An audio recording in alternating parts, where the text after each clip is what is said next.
think. Hello, everyone. What's good, chat? How we doing? Welcome to a live stream where we ring in the new year with utmost enthusiasm. Is that Eric? What's up, Eric? Eric from Sennheiser. Eric Poloni. Yes. Did you stream gang this? I didn't. No, I will do that now. Shameful. Shameful. Is what it is. All right. Damn, those are some. We have some. Yeah, exactly. We have some topics for you guys today. Starting off with some New Year's resolutions for reviewers. Indeed. Before we do that, we should probably give a quick shout out to headphones.com for making these streams possible. Headphones.com's the best place to learn about and buy headphones. Should be linked in the description for that. And they have crazy return policies to help the community have great experiences. And as you guys saw with the recent tier list, people do have different preferences. So it's helpful to be able to actually try stuff. And that's where headphones.com comes in.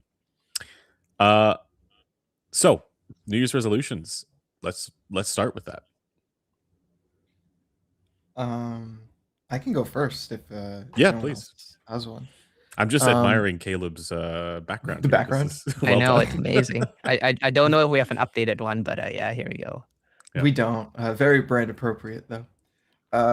Yeah. So my resolution for next year as a reviewer is to review more bad products. I feel like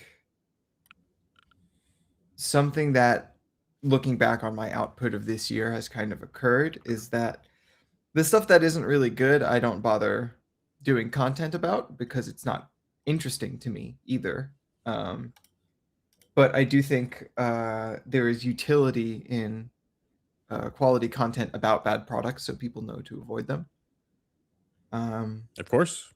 And yeah, I don't know. I just want my body of work to more accurately reflect my actual thoughts on the product market out there, total, instead of just the products that I think are interesting enough to do content about.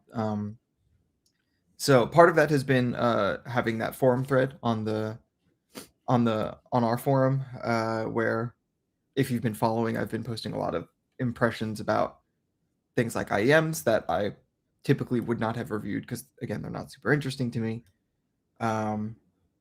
But I want to do more of that. The ranking list also kind of helps with that because it allows me to have a centralized place for content that I wouldn't do a full video review of because, frankly, not many people would watch it.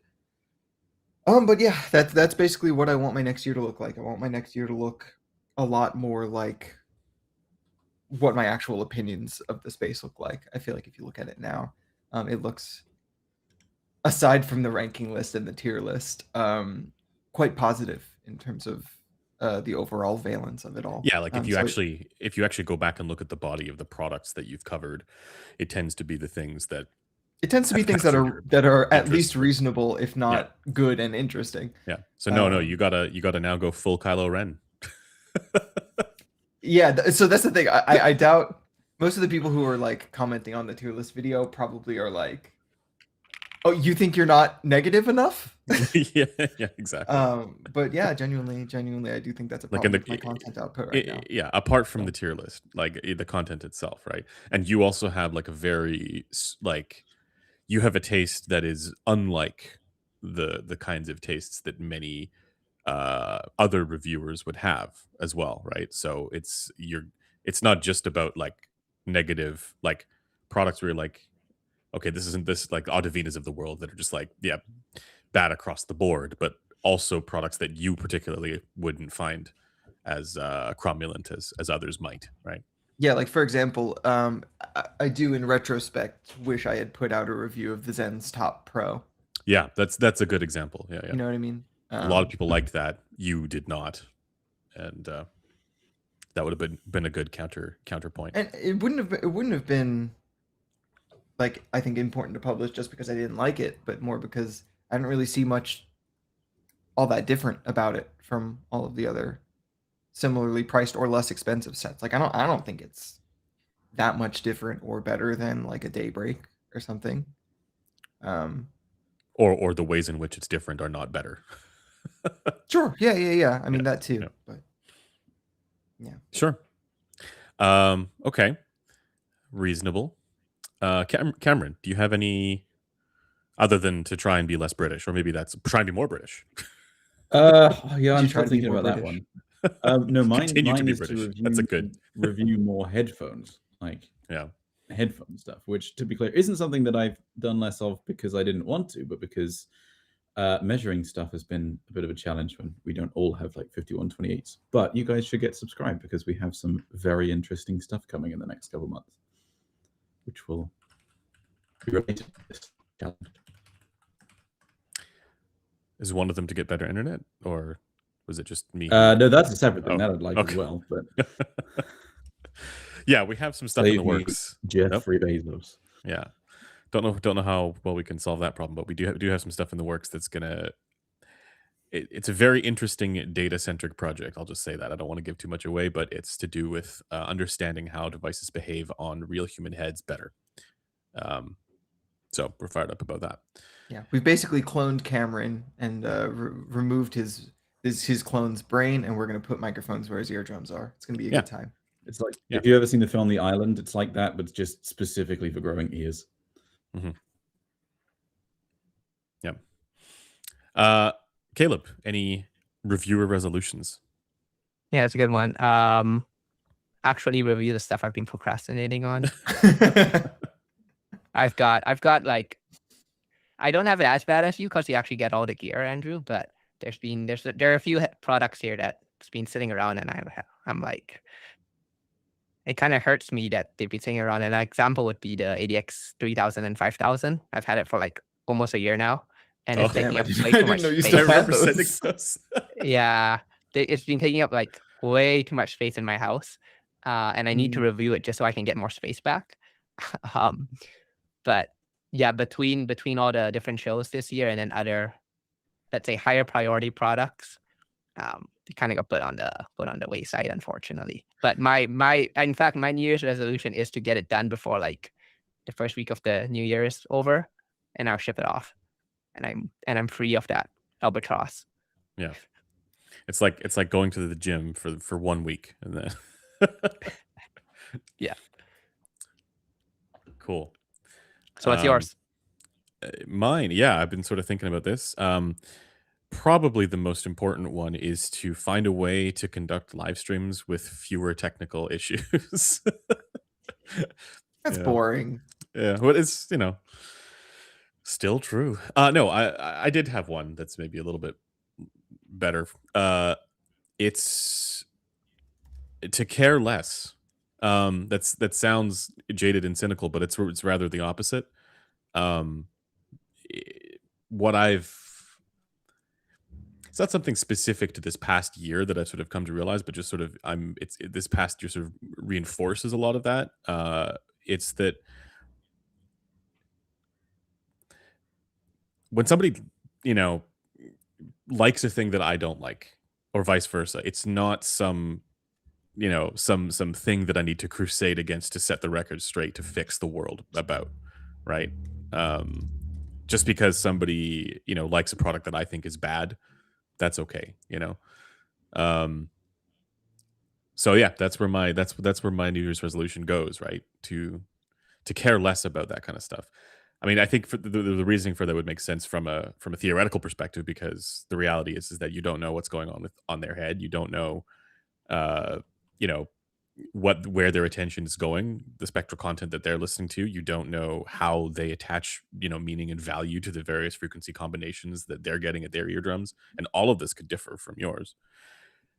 The other thing is their entire perspective may be different because they don't do something like EQ, for example, where you do, right? So this changes everything. But more importantly, it's just not a great use of time. Like, it's just the amount of time that you'd spend if you were to try and get into the trenches on all of those things it's just your time is better spent doing other stuff. So being more vibes based and caring less. That's my New Year's resolution. And no, it's not to have more fun. So I mean, Matt Borchard not says, to like poo-poo what you've just said, Andrew. No, But I don't poo-poo know. it. I think participating in the discourse with the stance you have is something that does legitimately bring value, and I hope that in the interest or pursuit of not caring, you don't completely stop doing that. Because Well, as of right now, you don't spend much time in the community, like just hanging out, like chilling. Like that's right. you'll basically like come into the community like talks whenever like either someone pings you or like there's something you disagree with and Yeah. you want to like, or someone's I- mischaracterizing you or something like that. Yeah, often it's and I feel like in the trenches there. Yeah. if you're gonna take yourself out of that part of the discourse, you're no longer in the discourse at all. So Hey, I would rather you at least be in the every day I discourse. become closer to the 5128 robot head, although my ear is different from it, so I don't know how we know. Sarah, your cousin Sarah asking, how did the BetterHelp go? It's a good question. Yeah, exactly. No, I think I do. Maybe you don't see this quite as much, but I do find myself far too commonly in community spaces where commentary is less transient, right? So it is you can like, I mean, even just yesterday, right? Like there was this big kerfuffle discussion going on. It wasn't even a kerfuffle. It's actually a pretty good discussion, I thought, but going on Headfi that you saw as well. The entire discussion got yeeted because it was deemed off topic, which is also extremely fair because it totally was. But those are the kinds of I guess tangents that you can find yourself going on, ad nauseum, right? And you can find it in every corner. Just because that's not in community discords, right, doesn't mean that it's not taking place, right? And so those are the things where Well, I think it's taking place until it gets removed from the thread. That's right. It's transient when the mods remove it. Yeah, But yeah, I mean, the same is true, in the before times as well, right? Where posts on it can become very easy to get sucked into the vortex of the squabbles that exist online in various spaces. Is all I'm saying, and yeah. not getting sucked into those vortexes is probably a good thing. Wasn't disagreeing with the spirit of Yeah. that. I just but people on the internet need to know that they're wrong, damn it. Right? Like it's so that's like legitimately a little bit what I'm saying, but also like when you go into a Headfi thread, like yes, some people are going to like your posts because they are simps, but some people are going to like your posts because they are, living on Headfi, actually trying to participate in that discourse, and they may hold similar opinions to you and like to I've see sort of this been thinking about opinion. this. I don't think that it is, well, for starters, I don't think that it is necessarily up to me to correct the record on many of these things. I think people can just like whether they agree or disagree is fine. But second of all, I don't know if this is a space worth saving. I mean, I think with some it's worth spaces, I think noting, that's though, true. that sometimes when you're, like, or for me anyway, when I'm arguing with someone on like Headfi and stuff, usually it's not actually necessarily for the sake of the person that I'm like the post are directed to. Like it may have been clear 8 pages ago, assuming the mods aren't going to remove it, that this person's opinion on whatever is not going to have changed, and there's nothing that can be done to change it. But in replying to sensibly and calmly and constructively with information and stuff, in replying to those and answering questions, you can often provide quite a useful resource for anyone else that then happens to come across that thread or Googles the same question or whatever. So it's sometimes arguments aren't necessarily arguments, but it's like, well, this is a good way to actually it's a vehicle for totally. The reason why I've been thinking about this kind of stuff lately is because I find myself having to say the same things over and over and over again, having made videos on these topics. It's like you can only do so much, I guess, is the point that I want to make. And eventually it's like people will come to that information or not.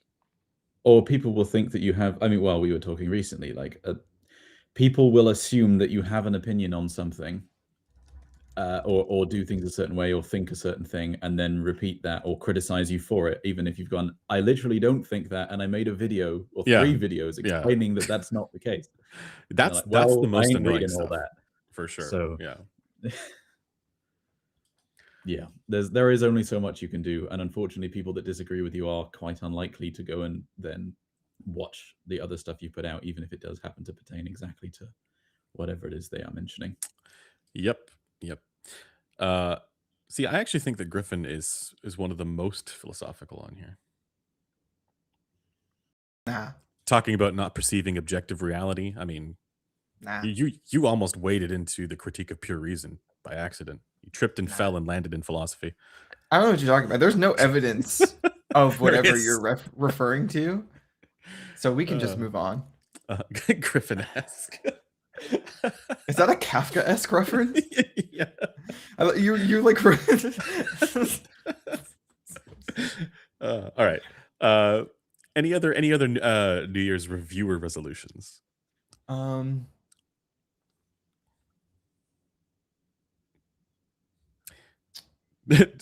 This year I resolved to perceive objective reality for the first time.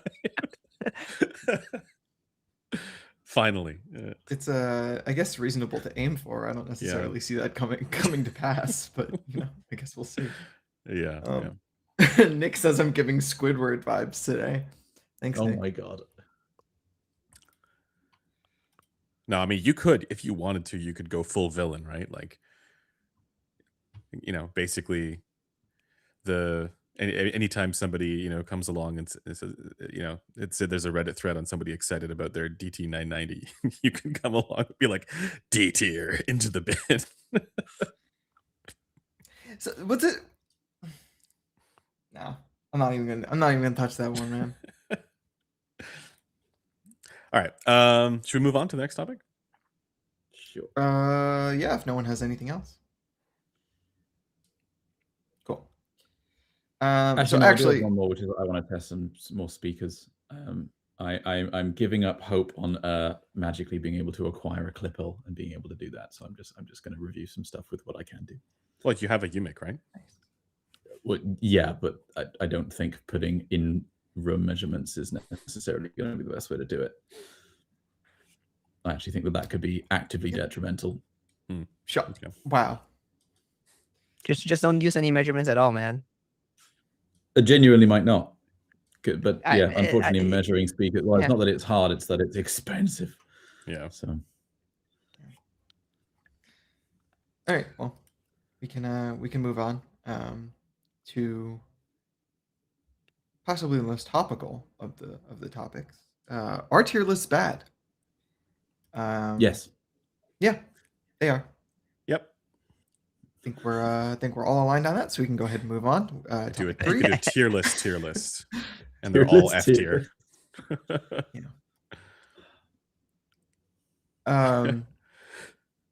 In seriousness, though, we may want to discuss this because I think a lot of people responded to the video by saying, don't watch this video if you're looking for purchase advice on what headphone to buy. And yeah, you're here. that's correct. Or other people were saying, like, this video isn't valuable as a source of information for the community. And yeah. I don't know if I necessarily disagree with that last bit. I mean, the purchase agreement thing, I don't think it's possible to condense enough information into a tier list or just description or whatever to make it. You shouldn't be buying an expensive product based on 15 seconds of someone's. Well, yeah, or only three guys' opinions on it. Usually people don't use it for that, though. Like they use it as a jumping off point to be like, okay, these are the ones that, like, they'll skip to the end, they'll look at what's in S tier and say, okay, these are the ones that I should consider, right? If they're not familiar with the rest of the landscape. I think there were a number of things that we could have done better in that video, particularly communicating the context in which we were placing these, and why these had sort of shifted. In many ways, I almost think what we should have done, kept the ranking list the way did the ranking list the way we did it, but then been ultra vibes based for the tier list video, because we should have anticipated that people wouldn't understand that it's based on the full range of possible sound quality, right?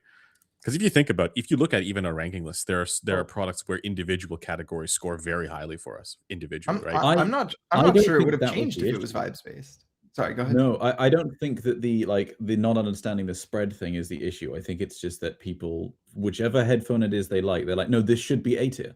Oh, no, of course, people are going to cope and seed, right? Like that's just the way that this Yeah. goes, right? You expect that, but the amount of times I saw people very confused about why everything ranked lower, or things that we'd ranked more Yeah. highly in the past now ranked lower. Obviously, one of the sources of confusion was that we had different people in that previous video, which to me is like that's like the the most obvious thing. You have the person who did the reviews is not giving the ranking, so like obviously it would be different, but just why the whole thing shifted. Like we did give a disclaimer, we did talk about this at the beginning, but people are going to skip that stuff, right? So I think that there's that sort of like, wait, there's no S tier, right? And I saw somebody even say like, oh, I guess I'm going to skip this hobby entirely, right? And I think that's It's a good I mean, take. look, if that is what we have achieved with this video, I Save mean, yourself. maybe there I- is some use to this. I after disagree. all. I disagree because I think if you I'm looked at joking, some of of the, obviously there's good experiences to be had, but then also more importantly, I mean, this gets to the next topic a little bit, but like we did not do an EQ tier list, and I was I mean, I guess I shouldn't be shocked by this, but it was interesting to see how many people wanted an EQ tier list, and I have to believe a big part of that is a misunderstanding of what EQ is and does, right? Like in the sense that like people are Some of it. thinking that some sort of technicalities persist, right, independent of what you do with EQ. And I think there's this idea of like, well, why don't we just get like a technicalities tier list so that you can then just rank it based on that, and then people can just EQ and then have the tonality be whatever they want, right? We have This is that on also the Crinical's website. fault, so all blame goes to Crin for this. But it made me sort of think like an EQ tier list is, I'm joking, Crin, it's not all your fault. It's He's just a probably little not even here anymore. bit. Yeah. So we Why would can he slander him stay as here? much If as he we wanted want. to talk to us, he would just DM us. He Yeah. doesn't need to listen to us prattle on. But yeah, I mean, I tend to think I empathize with the desire to have a tier list based around EQ potential, and I think that might be something we could do, not the way that we did it for this, but to have some sort of consideration for the products, like what makes for a good EQ candidate, what makes for a good, like, better or worse for EQ, because I think people are very confused about that still, right? So maybe look forward to I don't know if it'll be exactly an EQ tier list or how we'll frame it, but a video that is about EQ tier lists. I think the one thing that we definitely should have done differently is we should have had an extra tier. Like I think, because I agree. with the thing that hasn't been like necessarily clearly explicitly stated is that why isn't stuff in S tier is because, again, this is based on the full spectrum of possible sound, and I think we've all heard stuff where like once we spent proper time EQing it just to get it exactly right for us, it's better than any off the shelf thing. Like, that's why we explained it. People just skip that part. Okay, well, I actually didn't see that bit. But I think we probably should have had a little bit more differentiation between like the B's and C. That was one But also, consequence. Yeah. But also people didn't realize, I think, that like B or C even isn't bad. That's the point. Like most stuff is around there, and I think Griff put bell curves on our rankings, and it is quite a normal distribution bell curve. Yep. Yeah, like people are thinking, "Oh my god, you put my headphone in B tier, so you don't like it." No, that's not what we're saying. Or B is actually relatively good because it's better than 50% of the other rest of the market, which is in C. Yeah, but no, like everybody skipped the disclaimer, including you. Based. Which is fair, Why would he need to? Why would he need to watch the disclaimers? He's in the video. You're in the video, yeah. I even pinned a note. I haven't gone back and watched the whole comment video again to like explain exactly that. Like, but also like the other thing is, I mentioned this earlier. Like, even if you look at the individual scores for things, like we did rank things for individual aspects more highly. Like mid-range rankings, there were 9s on the board, 9 out of 10, stuff like that. I think I don't know if there was for treble as well, but like you get the point. When something does super well in this one category, that's imagine everything did that well, right, across the board. That product doesn't exist, right? So it's not just like, yes, there's an argument that there is no way to get S tier or perfect sound quality without personalization, right? That argument is a reasonable one, but I don't even think we're there yet with the landscape of products that exist where we need to start making that argument. I think it's like there's still quite a bit of headroom. Yeah, it's more so that none of them are well-rounded enough to That's get right. above. That's right. Yeah. An A if we're being generous. Yeah, exactly. Exactly. Yeah, I think in general we could have gone further into that reasoning, like not just saying that it's like, the full range of sound quality that can exist, because that's kind of an opaque concept to people, I think. Especially if people haven't like ever done EQ. No, but saying very specifically, like obviously, yes, this is based on the ranking list that we're going to have on the website, but the way that the ranking lists are derived is that there are individual scores that are then thrown into a weighted average, at least for Andrew and I. And because of that, any of the aspects of the headphone that don't perform exceptionally are going to drag down that average.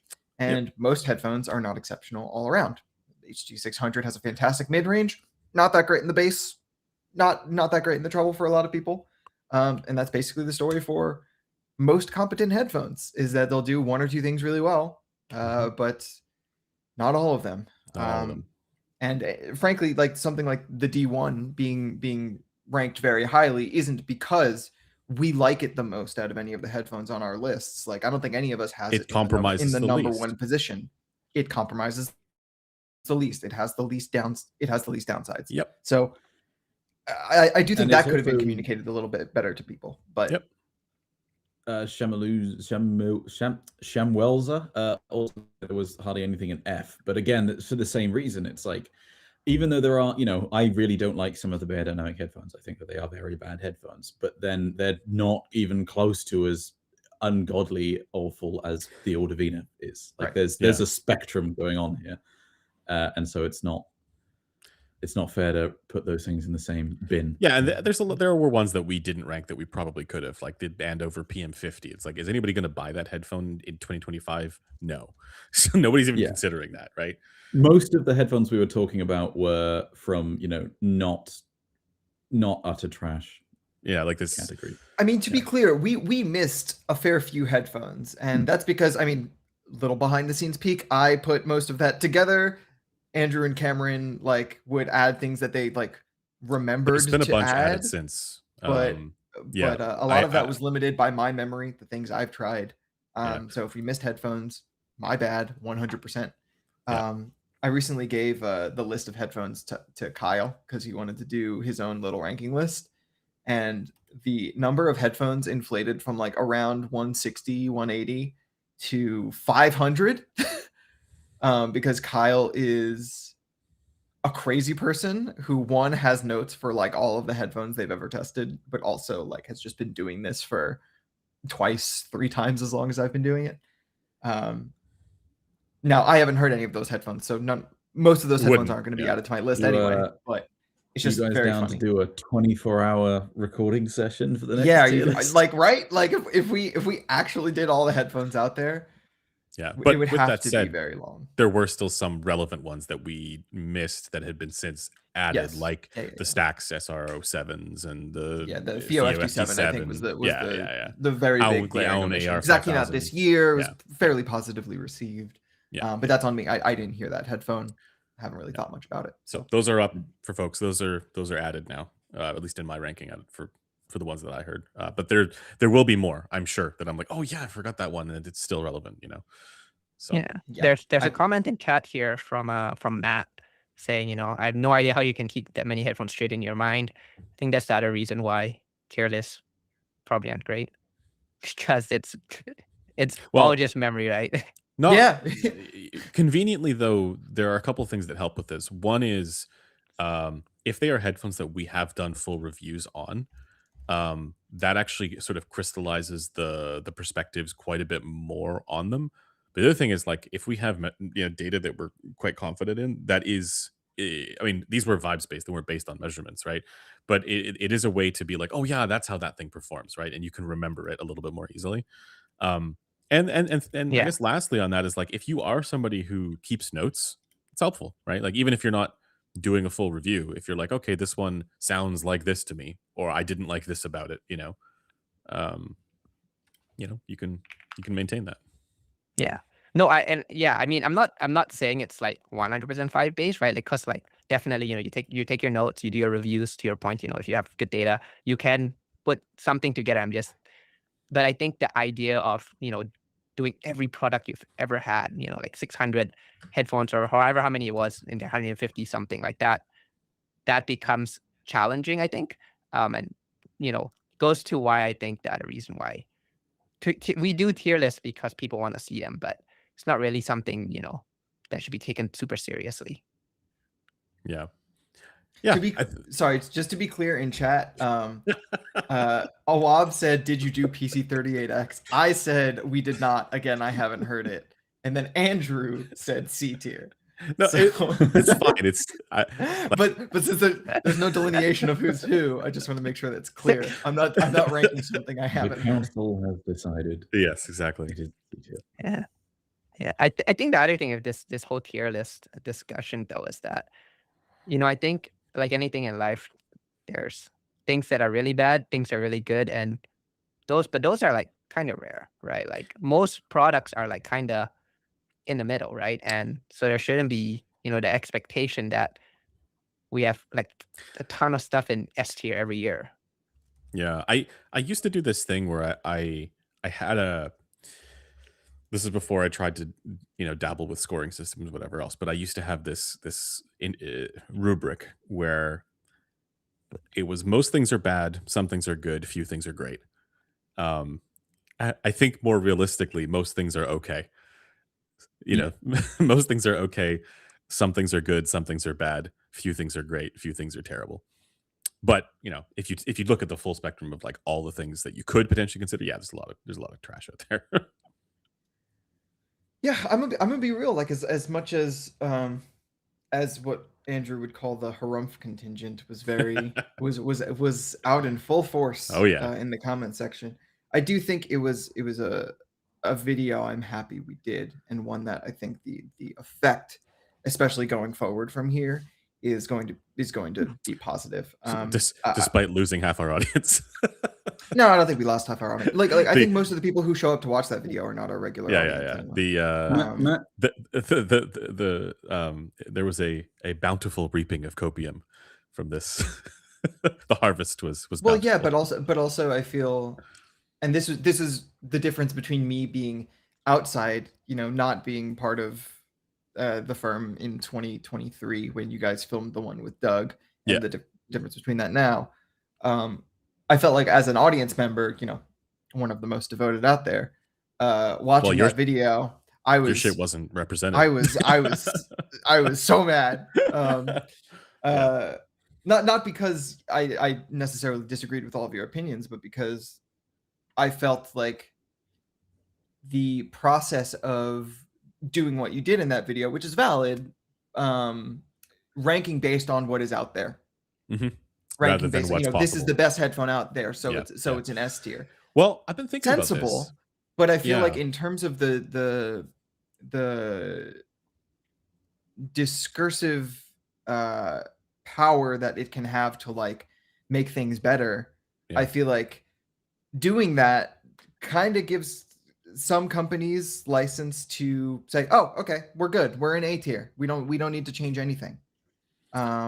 And I feel like what we did this time makes it clear that there's still room to improve, and companies shouldn't be too comfortable. They should keep trying to improve their products. So I think that's the way I was thinking about this earlier. Was part of the problem is that a large portion of the community has no opportunity to see this product category like that. Right. So they do still think that it's like buying cars, or, they think that performance is a persistent invariant thing, right? That the headphone performs the way it performs. So when you say 1 year, this is, in A tier or whatever, and then the next year this is in B or C tier, right? That's super confusing to them because they think that that's not how this product category should function. That performance is performance. Like you'll tell them, well, this is a subjective hobby, and they'll say, oh, of course it's a subjective hobby, but they'll still think that, like, despite the subjective things, there's like a layer of resolution performance or something, right? Like acoustic performance that just increases, as the products get better up to S tier, that are fixed, that are like this for everybody because that's how it performs, right? Not all the things that we know to be true about, in situ variation and all that stuff, right? So, I think that's one of the reasons why it's confusing. It's very confusing for people to see things shift around the way they do, regardless of the fact that there's an entirely different person giving their judgments as well. So I think in that sense, like, yes, what we did is a bit more combative with the community than the previous things that we had done, right? But I share your perspective that it's a kind of tough love that the community needs. And yeah, maybe we'll lose some people along the way, right? Or we'll lose some people who will never bother to engage with our stuff again because they're so riled up and coping because of the re-ranking of something that they love. But I think for people who do bother to, stay in this space, it's an important lesson. Yeah. So, Sorry, I think yes, Cameron was that's going to say bad. something. Yeah, go ahead. Oh, I forgot what it was now. It was the secrets of the universe. Should we get into the EQ discussions around EQ tier lists? Yeah, please. I mean, that's still relevant to tier lists, so I'm just going to leave this. Yeah. I mean, yeah, I think we kind of touched on it, right? Like, Andrew, you mentioned it a little bit earlier. One of the tier lists I've seen kind of out there, and maybe it's the reason why we've seen more requests for EQ tier lists, is that there's a guy called Duck Bloke who does a lot of IEM reviews. And the way he does it is he takes an IEM, does a custom EQ for it that's supposed to like try and maintain the essence of the IEM, but then like makes it a little bit better, and then he ranks it kind of as a tier list, right? And there's kind of, I don't want to get too into how he does it, but that's kind of the essence of it, I think, and that one has gotten pretty popular, and I think that's part of the reason why we've started to see a bit more of that EQ tier list phenomena come up. But I think the bigger discussion mostly around IEMs? EQ tier list, though. Yeah, it's all IEMs. Yeah, it's all IEMs. I mean, that's It's all kind of IEMs. based though, because if you EQ your length modes, That's No, not but what he's doing. not Oh, doing that's that. not though. what he's That's doing. not Okay, what- No, okay. no. So he's taking like an IEM, and then he says, okay, this IEM is really good in the bass, it's really good in the treble, not so good in mid. So let's fix up the mids a little bit, and maybe enhance the bass and treble or Okay. something, right? And then some people send him gear to do EQ on, so he generates like a pretty big list, and then he ranks it. But I think though the bigger problem with EQ tier list, not the fact that, at least in my opinion, the bigger issue with it is more that it's something that has to be highly personal, right? And it's going to be very personal to your individual unit. Measurement can guide you a little bit, but measurements don't like tell you exactly what to EQ. I think that's kind of Yeah, I the mean, challenge I see there. but also I think the misconception there would be around like EQ profiles and stuff Yeah. like that, right? I was having this conversation or similar conversation earlier about like the limits of EQ, and whenever you get into conversations with people about this, you quickly realize that their version of EQ is very different from your version of EQ, right? Like their version is take a EQ profile from somebody, or use auto EQ or EQ to a specific target or something like that. And your version is, let me figure out what's going on with the in situ response closer to me for the unit that I'm listening to, figure out where there are major glaring issues, blah, blah, blah, right? And then see how fixing that sounds with music, that kind of stuff, right? Like having a very different process for all of this. That's something which I think doesn't get mentioned enough, because I Yeah. think a lot of people, when you say EQ, basically assume auto EQ. Yeah. when that's actually quite the opposite of what we mean. Auto EQ has a lot of limitations. People use it and then go, oh, well, I didn't like the sound of that, so I guess I don't like EQ. Or EQ screwed up the detail or soundstage or whatever. It's like, well, Compressed yeah, it. because it's completely screwing up the response on your head. Yeah. Auto EQ is bad. But it's tricky because, you know, learning to EQ properly on your own head it's not hard, but it's not super intuitive at the beginning, and there aren't really many, you know, good tutorials or anything like that. So maybe that's something It's we also could do. just But time consuming. it's just time consuming. Ain't nobody got time for that shit. But so many people haven't done that, which is also why they don't, you know, realize like why wasn't this headphone an S tier? It's like because you can get so much better than that sounds out of the box on basically anyone's head if you do learn to EQ stuff properly. But you're never going to get that if you use auto EQ. Well, this is one of the reasons why.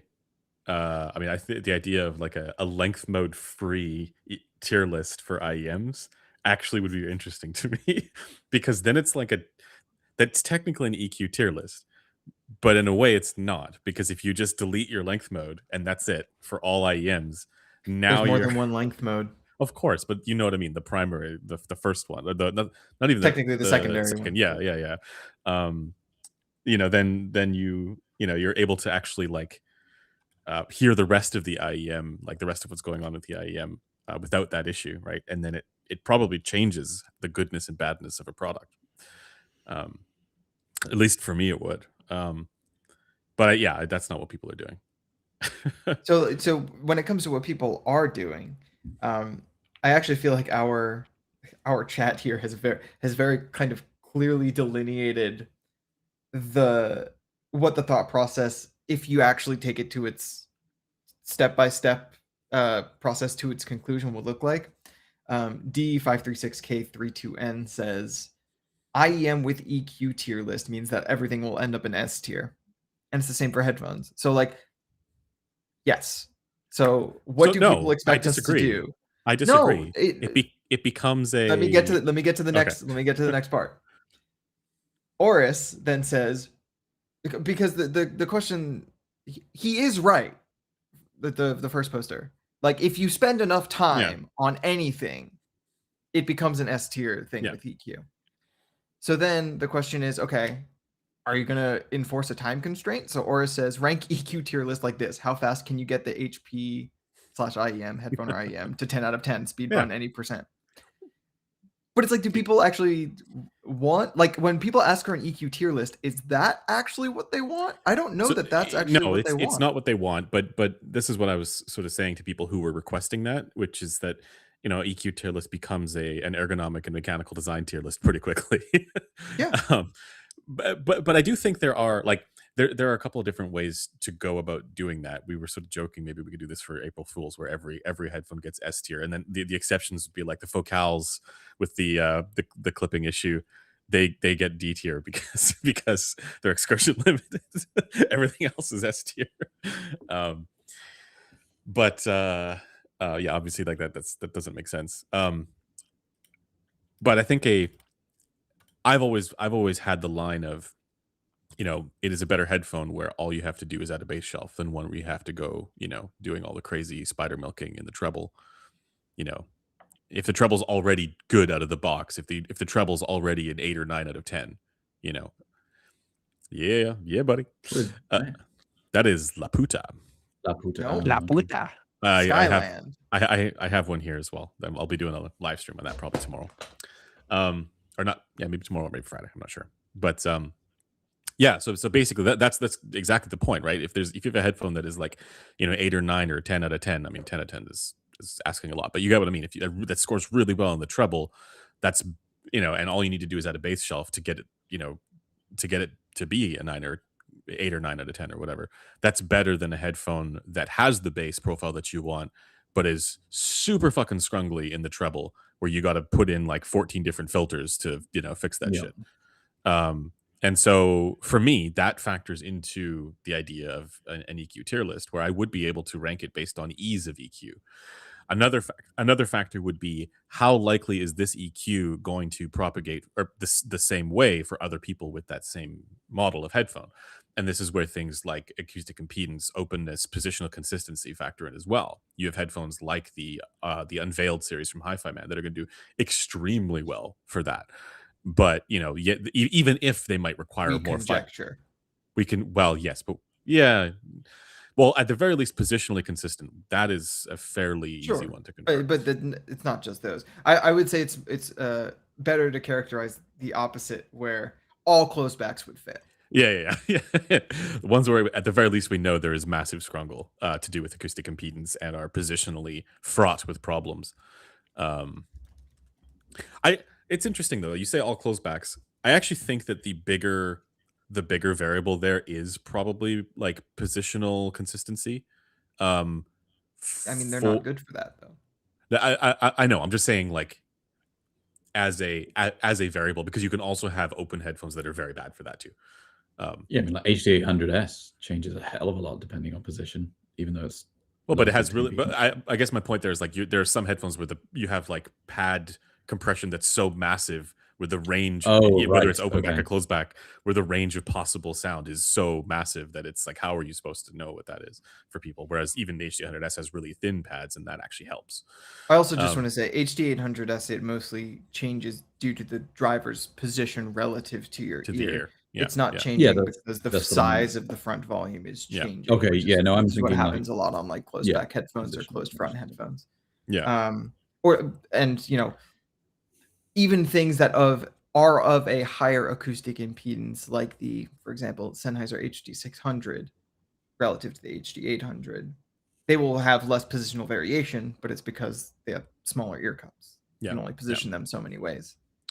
Yeah, so that's kind of how I see something like an EQ tier list beyond the ergonomics and mechanical design of it. Because obviously, I'd be able to say like the 490 Pro or MV1 are S tier EQ candidates because they're extremely comfortable. But there are other things to consider, like ease of EQ, where or consistency of EQ recommendation. And then you can also look at stuff like where some of those hi-fi mans might fall down a little bit, which is to do with the more modal nature of their drivers, right? So if you're trying to EQ out modal resonances, good luck having that be consistent from a unit to unit basis, right? So it's there are criteria there, I think, that we could make sense of. But I think, again, to Griffin's point, that's not what people are asking for when they're asking for an EQ tier list. They're asking for a technicalities tier list. And technically we gave them that. We gave them that in the on the website. on the website. So if you guys want your technicalities list, that's there. You can rank it by X factor. Didn't necessarily specify which one or which effect it is that we're identifying, but that exists. But I had thought, maybe it would be useful because we have X factor there. It might be useful to also have an ease of EQ ranking or something like that as well. So I don't know, maybe we can consider it and add something like that because people do want to know. So it does get convoluted though, because obviously it's going to be a case of is it easy in the sense of you can just add a bass shelf? Some of them are going to vary more with seal, even if other areas are good. Some of them, they'll be super consistent positionally and from head to head, but then the treble is just a pain to EQ in the first place. It's a little hard to consistently rank which headphones are actually going to be easiest to get to a good state, because they can be challenging in so many ways. I actually don't know how it would have to be Vibes, but yeah, but Vibes is how we did everything else, so I don't see too much issue with it. I think it's like, as long as it doesn't factor into like I would want to treat it as a separate thing. So for the people who wanted to engage with it, could, you know what I mean? Yeah. D536 says we need more unit variation measurements, to be honest. Would have expected this from you guys. I think we all agree that is something which we would like to see more of. It's just when we get sent a review sample, we get sent a review sample, not 7. Yeah. So I've pushed for this really in the past as well. But I'll tell you, it's hard from the manufacturing perspective as well, where I go to them and I tell them, hey, can you send us like 2 units of whatever IEM you want to pick, or headphone, right? Like let's say Monarch Mark IV, right? Yeah. and they'll say, "Oh, but I already sent one to Resolve," and then they'll leave it at that. And like I actually have to like fight with them. Like, okay, no, it's not good enough to just send one to Resolve. We need 2 units, one for Resolve to do the NK measurements on, and another for me or listener or Golden or whoever is actually gonna do the review. And then if you have 2 units, then you can do your multiple unit variations or whatever. But it's like pulling teeth trying to get manufacturers to understand that a single unit is not enough. And it's not just for super expensive stuff either. It's like even the super cheap Kiwi ear stuff, they get like really like, oh, I did my job already, so I don't want to send any more. Yeah. Here I am. I'm just hoarding all the Monarch Mark IVs. I don't even have one. That's one that skipped me somehow. Yeah. But no, I mean, you're right. I think also that's one of the major sources of disagreement in the community generally, or with how reviewers like us may have ranked things. And I can certainly say this is true for the high end, where you would expect it to be better. It's worse, For almost some consistently. products. Yeah. And I feel some of the rationale there might be that how many folks are getting a chance to do the kind of unit variation testing that we would want to do with that kind of stuff. Whereas if a product costs $300, it's much easier. But so it goes. It depends on the brand and the design too, right? Because some designs are again more dependent on the things like the pad compression and stuff like that. Yeah, while I'm glad that people seemingly expect that of us, like expect the level of characterization of these devices that we would have, unit variation as part of our data set. It's just as far as if a company isn't sending us multiple units, which there are headphones we have to buy to review, that gets really expensive really quickly, and there's really no way around that. I Yeah. think when we were doing the pre-production for what ended up being like the massive HD 600 series video, the way that video started was me going to Taryn and being like, "Hey, we should buy 30 HD 600s and just test the unit variation on all of them." This was right after Oratory had posted that graph of his where he shows that like HD 650 is within the unit variation of HD 600, but it wasn't controlling for pad wear. It was just all of the units he had been sent by random people on Reddit. Yeah, that's So how do I you do wanted an that? answer to that question. We obviously decided not to do that because, oh Well, my god, the amount of money that would have taken. but we did have multiple units, and we did have fresh pads on those multiple units, on all of those units. We had multiple units for the HG 650 and 600. We did not have multiple units for the 6XX, but we also had fresh. We used not just fresh pads. We used the same pads across all the different units. Yeah. But hold on, here's where you get into, if you really want to get really technical though, are they the same pad every time you put it on a different head? Right? What? That's like it's like if you put it on one head, right? Put it first time, that slightly deforms it for the next head. Well, Slightly deforms it for the next I don't head, even know, right? if Like you want to get super technical about that. I wouldn't worry about that as much as even just the process of taking off the pad. Yeah. That might have an effect. But yeah, I think that's like the least of the potential effects of just different pads, right? Or pad wear. Yeah. But I mean, that's like, I guess that kind of just goes to the point though, where it's like all of this gets so nitpicky. At some point you kind of have to draw a line, it's like, that's the best we can do. But I think the other thing that a lot of, at least a lot of comments that I see kind of get mixed up is that, if you think about it, we are 4 reviewers, but we typically share like one product, right?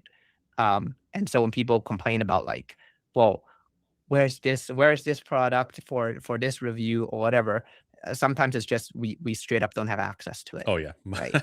and that's really annoying because No, I Caleb, want to talk about it, but it's clearly because we have a there's a vendetta Biased, against yeah. the brand, and so we were Yeah, not I got bought covering out. it Oh yeah, intentionally. it's a conspiracy. Yeah. Hartu in chat saying you sell headphones, so add a measure my unit button on the order page.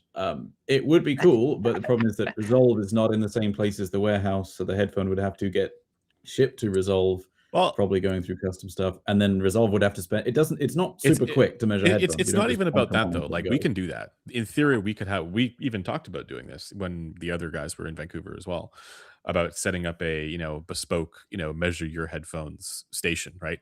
The problem is that is a terrible use of my time. Yeah. It's it would end up needing to be quite an expensive service, because it's very time consuming to do that, and it would just mean there would be a lot fewer content videos. The thing is, I think if it were expensive, people would still pay for it. I do think it would be harder to do now because you are such Harder a to do fixture now. of the content mill. Yeah. But I do think it's something that after a while could end up being profitable. Okay, so let me ask. Eventually, Ask. yes. What would you say would be a reasonable price for it? Hypothetically, right? Like, what would you say is a reasonable price? I think it to depends do? on the data set that you're looking for, right? So if you're looking for just a typical 5.2.8 data set for a headphone that's a passive wired headphone, I don't think that needs to be that expensive. But what do I you disagree. put it at in terms of Not like, in because comparison to if if you want like a wireless ANC headset measured with, or headphone measured with, a whole bunch of different presets or whatever, or if something that is genuinely more challenging to measure. I guess I'm just saying they should both be fairly expensive. Like Yeah, but one should be I more don't think expensive any than the of these other. should be under $100. The time it takes can go anywhere from like an hour to like 4 hours, depending on what Yeah. it is. like I'm thinking it has to be probably like 200 at minimum. No, you have Oh, the yeah, rig, yeah, you yeah. have your For own sure. time, like the specialist time, right? All the Plus, skill set and everything. if Like you that's want- expensive service. If you want a comprehensive data set, you also probably want gross data, which is doubling the amount of time. Probably Well, easier yeah. to get a seal, but there's also just the simple fact that, quite frankly, at 250, you'd get so many people doing it that you wouldn't actually have time to do all of them as a full-time that thing. is the problem. Realistically, it would probably need to be like 1,000. Otherwise, you will just be spending all of your time doing Oh, that. now you're talking I don't know about about that. talking about pricing people out of it. Yeah. No, I don't know that's about the thing. that. I You think the market can't has make it spoken, super Caleb. accessible unless we have another Resolve or two. It's Yeah, but in the future, maybe we can, right? Maybe we can have, a bespoke headphone measurement. Get your headphones measured. Doesn't need to be by me necessarily. It's It called a could be by- college intern. or Sam. Somebody who's doing Yeah. headphone testing. Like it's a possibility, right? yeah. If we can get other people to Yeah. to do it and so it's not taking up all your time, then Yeah. yes. But at the moment, it would need, not because like, oh yeah, more money, but because it would just need to be priced at a point where the orders coming in are possible to do. Otherwise, Sarah, don't do that. I don't know. I don't. So I don't think the time commitment would actually be that bad. Per set of I think headphones. you really underestimate Yeah, how many no. people. But want no, to hold get on, headphones hold on, measured hold at on. I'm $200. just saying less than $1,000 would be feasible. Like I think realistically, you could probably do $350 to $500, and it would be limited enough for the people who are interested in that service that they're gonna like EQ using that measurement. Like that's not a huge group of people. That's also already. not what we would necessarily advocate doing. But it's also, is this service people can send in their headphone, or is it people are buying a headphone from us and They then want we the open measurement, that yeah. headphone, do In the which measurements, case, and then send it to I them. think to me that seems totally reasonable to have that as a service that gets offered with. But the thing is, that would need to be a headphones.com thing, right? That would need to be Sam or somebody. Yeah, absolutely. doing it. You mean like Yeah. not one of us? Not one. I think just Yeah. because like I feel like our job is to review these products. It's not to be part of the e-commerce platform. I mean, I don't think measuring headphones is a conflict of interest at all. Frankly. No, not for that reason. I just mean for like what we're trying to do with our time. I suppose, yeah. I guess it would depend. What is the better use of our time financially? Yep. but that's an internal conversation. All right. Next topic. Yeah, products Uh, we want to see next year. yeah. Yeah. I mean, I guess I can start. I think it got leaked. Well, no, maybe not leaked. It got announced on Reddit somewhere. I think that Odyssey Maxwell 2 is coming. It's a good time for it, I guess. Hopefully it's not like 500 grams. That's all I can say. I don't know. That would be nice. Yeah. It's I mean, actually, I I think it's think actually a it's good time though. No, I think it's gonna be like, heavy. yeah, should be good. Hope What so. else is there? Sennheiser guy, you still in the chat? HD 900, where is that? Honestly, I don't. Yeah, he's still in chat. I don't care about HD 900. If you could maybe wireless DSP open back though. That's what everybody. I mean, well, not everybody. That's what I want. Wireless, not just wireless open back, because there are some like Hi-Fi Man has the new the what's the is it ARIA open back? The Wi-Fi. Wi-Fi, ones? yeah. That's not what I want. I want wireless, dongle-based wireless, right? So low latency with DSP. That's what I want. Wait, what do you mean by dongle based low? Oh, So, you're talking about the HDB 630 cell. Like, No, not even that. X, I'm no? talking like basically the Odyssey Maxwell style, right? I want an open back Odyssey Maxwell style product where the tuning is done with DSP, basically to have the handcuffs removed, right? The handcuffs of Yeah. passive, tuning being removed. Say like, okay, we can make it we can genuinely make it perfect if given the tools to do so.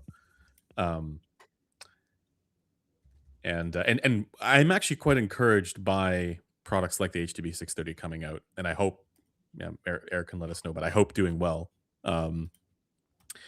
But because I think it's like a step towards that, you know what I mean? Like I think it's a step towards the direction of like get the best sound quality possible from a single device. So you know what I like to see now? Talking about the wireless open back with the DSP. Gamers complain about how like wireless headphones are not good because they're gonna Bracket bleed lock, into the apparently. mic. Right? I think that's a big Oh, complaint. for sure. But Yeah. with DSP, you could make a baffle that points backwards, right? So it's open, but like it's vented backwards, so all the sound comes out the back, but you're not gonna kill your acoustics because you just DSP fix it. Yeah. See? Stupid. No, I like it. That's good. Yeah. It's funny that you guys are talking about the HD 900 because I got baited into emailing Eric about the HD 900 to basically say like, hey, what's going on with this rumor, guys? So Yeah. My goal whenever I go to a can jam is to like troll like the industry people and then ask them for like their most like, okay, when's the next big thing coming out? You gotta tell me, and then like put them in a hard spot. Yeah. Oh, that was a good rumor though. And Wait, then it what- end up what- being Well, they the had the like 630B. survey of the all the questions specifically about the HD 800S and what would you change about the HD 800S? What things do you like about the HD 800? Which like nothing else. And then the Sennheiser guy in the head platform was like, it's not an HD 900, we swear. You know what? They probably have it sitting in a warehouse somewhere, but it's being tied up with like project management. Yeah. There's probably a series of meetings that need to happen to decide what color the box needs to be. Yeah. They need to increase the value for their stakeholders first. Yeah. Will it have AI? Oh, of course. Of course. Yeah, when are we gonna see Blockchain this transmission. product was tuned by AI on the marketing box? Which company do you think will do that first? Asleep. It'll probably be some company that is not in our sphere. No, see, they can Razer. say, oh no, I've Asus. actually seen this. No, I have seen this. There is a company, Master and Dynamic. Yeah, that tracks but with what I said. Did it? Okay. It's not Master and Dynamic. It's some AI version using them as the OEM. Oh. Yeah. So then I assume that's just part of like an AI investor pitch type thing. They're like, we made AI headphones. But I mean, like, yeah. I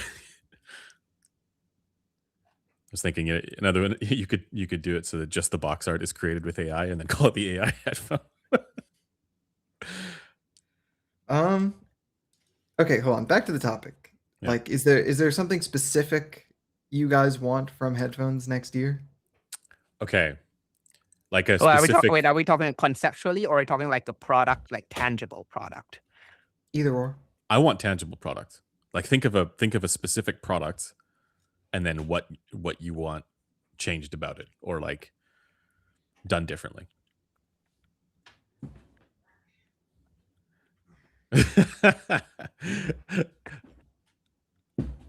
Griffin's just As cat. big size cat. I had a thought. Okay, you know how Caleb, you and I both liked the R50X, right? Yeah, you like the R50X? I thought it's too bright for you. I mean, no, it is too bright for me. But like, I liked the mechanical design. The ergonomic design was good, better than the others. What I want is a less V-shaped tuned version of that. Yeah, that's fair. Yeah, I like want but would you make the cups larger? maybe a little bit, but like I thought that it was generally okay for that. Like I was kind of just shocked when I was evaluating those, all of those, where I was like, none of these fit at all. And then got to the R50X and I was like, holy smokes, this is actually well designed for where the hinge is. And like so I'll tell you what it is the other two are designed in Japan, and the R50X was designed with some North American input that they considered for bigger heads, you know.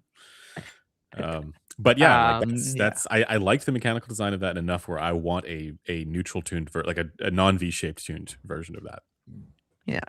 What I like about that one though is that if we talk about EQ though, that one's a really easy just triple downshelf filter, right? Because the bass on that is actually it's probably the best bass for an open back under 200. Yeah, it's good. Yeah, I liked it. I want an HDB 630. I have one here for you. I just want, in really? general. Oh shit!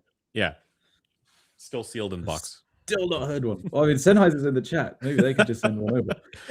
I think that is the one they sent over. So that's the one that's the one they originally sent to me, and it just showed up like a couple weeks ago. Oh, okay. Yeah. Just took a while to get there. Just took a while. So you can review that one, I guess. Because the other one we bought. Cool. Oh, okay. Well,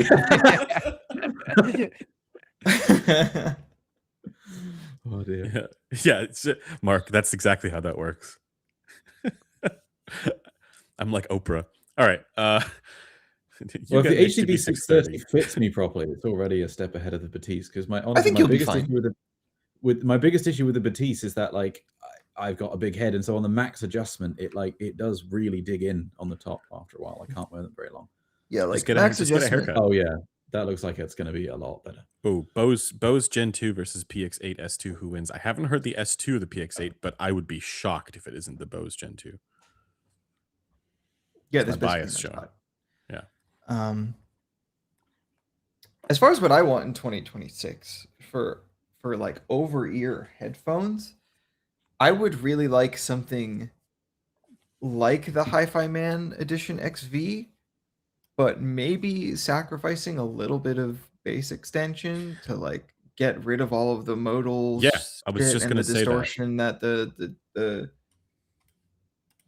Hi-Fi Man designs tend to have around the plain noise resonance frequency around 4K. Like a more tightly tensioned Edition XV. Yeah, I would love it, frankly, if Dan did something like the Noir X Open, but just less. I'm gonna fix the treble, in which case just made it worse for me. And yeah, I would love like a. I feel like the Expanse didn't end up being the open back kind of counterpart to the Stealth in that they sound meaningfully different. If something like the Stealth existed but open, I would love that. That would be great. It's so opposite for me. Like I well, yeah, you don't like the sound of the Stealth as much. I mean, it's fine. I don't dislike it, but the Expanse is just the treble was such a problem. No, it's not. It's not as good. Yeah. But They have that's the DCA Carina though, right? I Have you ever didn't heard like the that? Carina. I have heard it. I didn't like it. It's the mids were too Warm? odd for me. Yeah, quite wonky in the mids. Okay. Like, actually but did you have any like modal breakup issues with that at all or no? I mean, Do you remember? this was at a show, so I don't. Yeah. I thought I- it was fine personally. It's probably my favorite of the DCA headphones. Not gonna lie, them to pull back, I would say. But if we're talking about like non-wonky like treble with the modal stuff, that's the only one that comes to my mind that they could sort of be, have. but to me, it was the mid range I couldn't get past with the Carina. Yeah. It sounded very odd to me. No, I can see. I like what Dan is doing as far as like trying to do special tuning things that nobody else is really doing. Like he's trying to solve these tuning problems. But I worry Acoustic. about things like what AMTS does to a wider population. Like if you were to look at like the on-head responses for like on human responses for AMTS based headphones, I generally don't know the answer to this, but like I wonder how the spread would look in the treble. In I mean, contrast to we have some of that data. We just don't have it relative to these people's HRTFs. So this is something when Caleb brought up the Carina, something I wanted to bring up. You know how he published that paper and Oh, he was saying, okay, we're going there. well, no, I don't think he did anything wrong. Yeah. Here, No, go really. for it. Go for it. How with like the HE1000 unveiled and the Carina, they both had the least deviation under like 2 kilohertz, but then above 2 kilohertz, the HE1000 varied more, like across the different fixture ears than the Carina. In the thread where he and I were talking, it became clear to me that obviously like he wasn't accounting for the difference that these rigs would have in their HRTFs, right? Yeah. Like whatever differences were there in the HE1000 and the Yeah, treble, you were just if you had getting DF HRTFs. compensated, those may have gone away. Yeah. But the Carina had less differences in the treble, and so did the Noir X and XO, like across heads. Like they had less difference across the rigs than so even other if you didn't headphones. have their HRTFs, you would at the very No, least. no. What I'm saying is that maybe the homogenization of the HPTFs in the treble band that's occurring with AMTS is bringing things further away from people's HRTFs. Yeah. Could be. I don't know.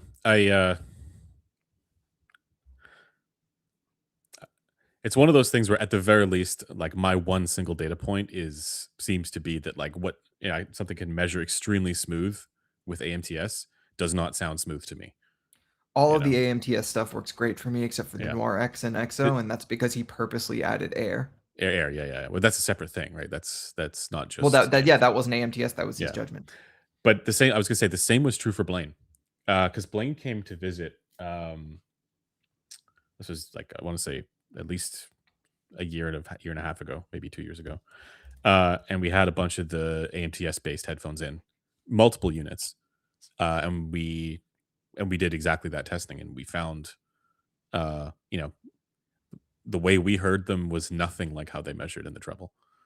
And so maybe the conjecture there, I mean, obviously just 2 data points, right? But maybe the conjecture there was, well, AMTS doesn't work for us. But the alternative might be maybe this is an issue with as you increase the head size and head width, you get pad compression where now that whole structure is closer to the ear.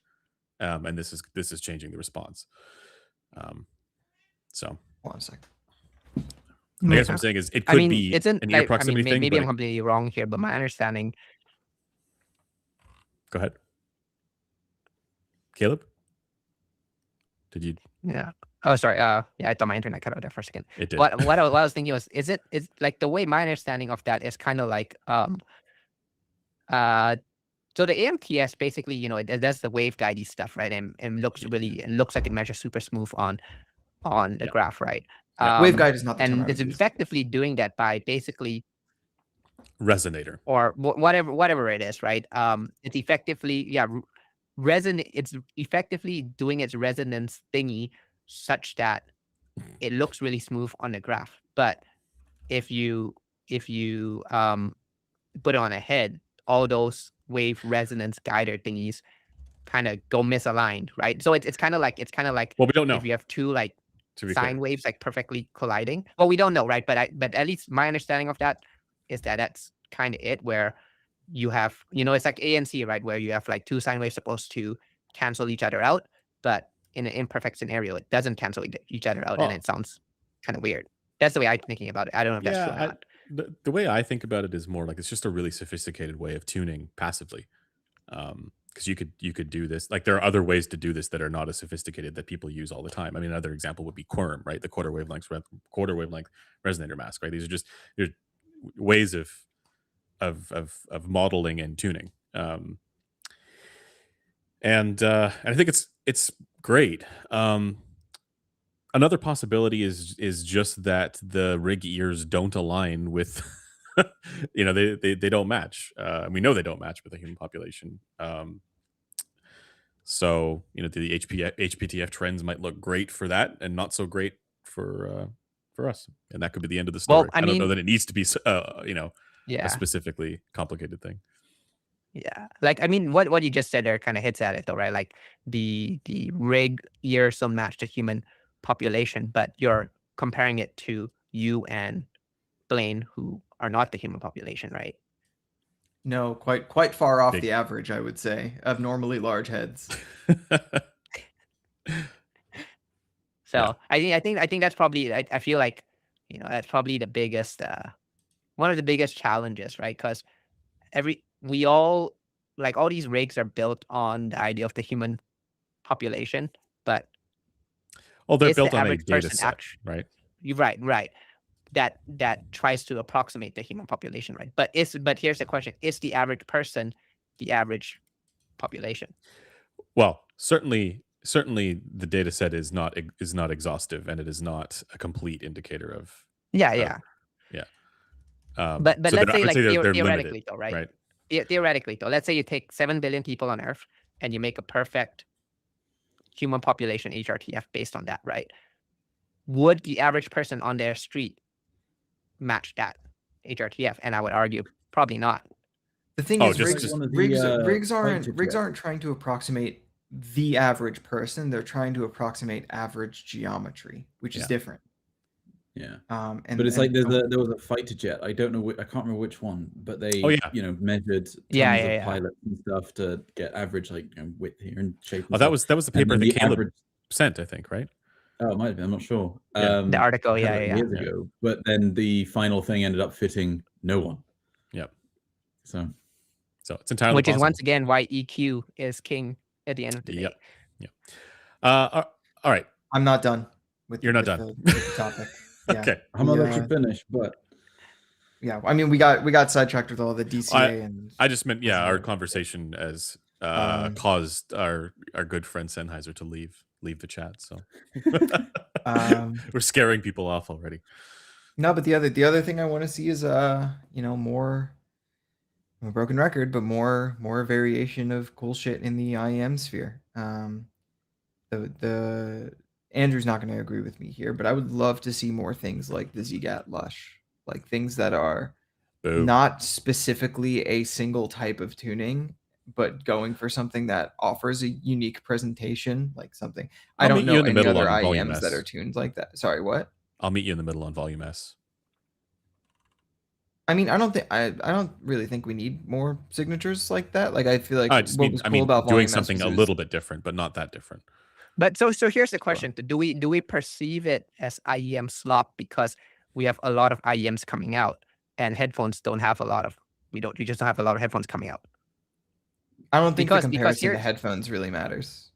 I think it does because the argument here is that a lot of headphones aren't normal, so we're happy now that we're seeing a lot of quote unquote normal headphones, right? But now in IEM space, there are a lot of quote unquote normal IEMs, and so I wouldn't say calling it slop now. IEMs, and I'm not asking for more normal IEMs. I'm asking for more variety. No, but like Right, but so you this start is just the somewhere. forever problem with the IEM landscapes that they're going to, as we talked about in the previous noise floor episode, is that they're going to homogenize around whatever the hot selling thing happens to be, right? They're going to try and aim for that, and it happens to I find be, that to happen, yeah, yes, inordinately much yeah. relative to the headphone space, but it's not even about that when why I'm saying what I'm saying. It's that looking back on this year, the Lush was, I think, the IM that surprised me the most. But see, here's why I Because kind of disagree. Like, I kind of think that I've seen some where they are trying to do mostly similar, but iterate rather than totally different. Do you know what I mean? Like, we did see some that, what are you disagreeing with? oh, the idea of like you said, you want things more like the Lush trying to do things differently. And what Yeah, I you don't see, want that? sorry, what I'm saying is what I'm seeing is there are some brands that are not just trying to ape the same thing over and over again. That I see some swings that are small and iterative, and I think that's okay, right? I think it's okay that there are brands like Nice HCK doing stuff like the Rockies that's mostly similar, just a little bit different, right? Because I think eventually they'll get to something that is the right combination of stuff. It doesn't need to be Yeah, I'm not radically saying they different. have to stop. I'm Yeah. saying I want there to Oh be no, I'm just I don't know that more I'm things that agreeing with aren't the doing that. right. I guess I'm not agreeing with the characterization of them not trying because I think there are brands that are trying to do this. I'm not sure I could think of many. And frankly, the iterative stuff I feel like is mostly interesting when it's brought to a new price tier. So the Rockies isn't a terrible example because I think it is less expensive than the Mega 5 EST. So here's a question. You both of you don't like the Zen's Top Pro, right? I'm okay with it. I don't. In Me, your words, Caleb, it didn't make me want to vomit. Because would you not say the Zen Top Pro is a little different from the Mega 5 EST? I think this is where Andrew and I are disagreeing. It's that Yeah. he finds it sufficiently different to see it as Well, valuable Is it or worth not? or existing on the market, and another I don't example. really perceive it Well, like just because that. you don't like it though. Like another example is Ye- the Manguard T Pro SE, which is again it's not the same as the typical meta stuff that we've been getting, right? Like it is different in a few ways, and maybe those ways aren't great. I would agree. I don't really like it that much, but it is a bit different. And I guess I see some of the homogenization that you're talking about, but I feel like it usually comes from like a handful of brands, and there are other brands that are still trying to do things that are a bit different. Sure, okay, but I feel like that doesn't disagree with the initial thing I said, which is that I just want more variety. Again, those things can still continue to do that, Yeah, but I want things that, for example, But what will you review the stuff with more variety? Well, though. because that's the it thing. depends on That's if the it's thing on I'm screen. hearing. I imagine that more variety entails less bass and less treble, right? Because those things seem to be a consistent theme with the products that are coming out. Is that they're unhinged levels of bass and treble I for a think it lot would of them, be interesting if there were things that had less bass and more treble. And I think it would be interesting if there were things that had more bass and less rather treble. than the usual V shape. I Yeah. think it would be interesting if there were different approaches to mid-range tuning. Like I feel like Okay. Yeah, but this is I not guess where I disagree controversial. I is did that not I see expect that. any what's up? I guess where I disagree is that I see that. I I do see that. not see Yeah. that. I do not see like less bass, more treble So that's the one area where I agree very with you. Is often. I think that there's a homogenization around V shape, right? But I I mean, don't. there's a I I don't know where you're seeing the difference, frankly, because Well, I it's don't. what Caleb literally just brought up. So the Manguard Top Pro is a good example of this, as is the Rockies, where there are yes, they are doing similar things in terms of V shape, but there are sufficient differences throughout the rest of their tuning where you wouldn't say they're just aping new meta over and over again. And even products like you could subtly nod towards products like the Volume S or even something like the Lush, right? I mean, I think I can count on, I don't know, I feel like there was the trend early this year or early 2025 where everything was pointing in that direction. But I don't know how long that's gone on for. It just I seems like everybody's tried there was a moment of aggressively trying to fix the mid-range tunings on many IEMs, and they did that, right? And then there were some where they were like, okay, let's try and do something a bit differently. And then you saw Yeah. products. Yeah, that's just what I see, where it's like not a massive change, but enough of a change where I don't see quite the same homogenization.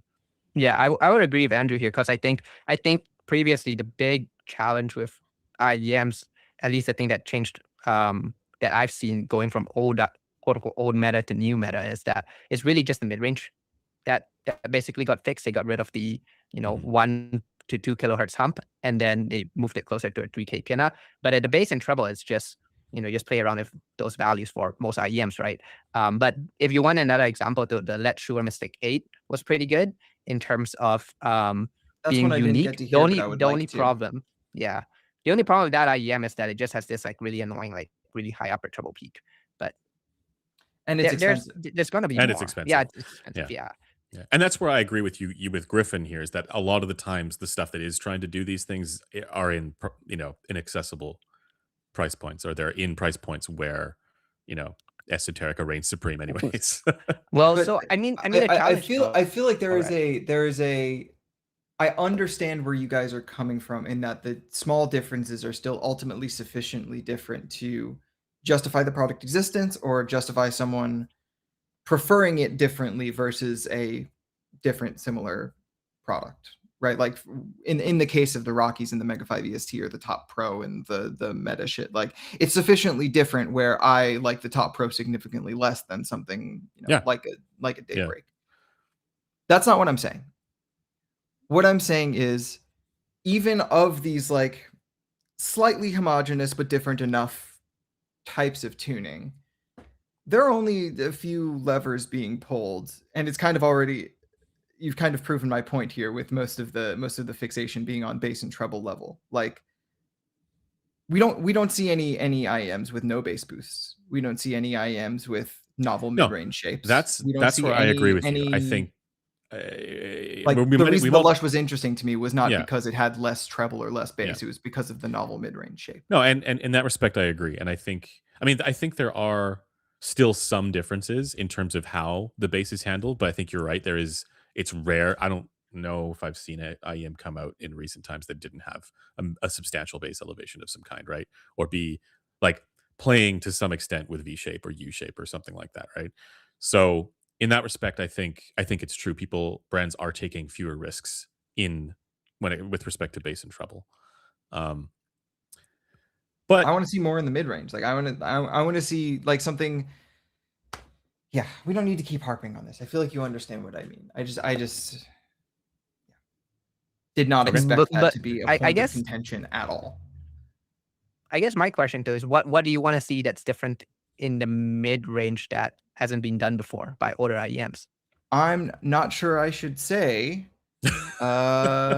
because like I don't know. I don't want to give people ideas and then have those ideas taken to make products that don't understand what I mean when I say that. Right. Like we told people to fix the mid range, and people have done that, but they haven't seen that through to its logical conclusion. So I don't know if it makes sense to tell people to tune their mid range a certain way while they keep everything else the same, because it'll lead to the same Okay, conclusion. how about this? Would you advocate for let's just say certain colorations in the mid-range, right, that you think might be tasteful, or would you advocate Absolutely. Okay. So it's not about, let's Absolutely.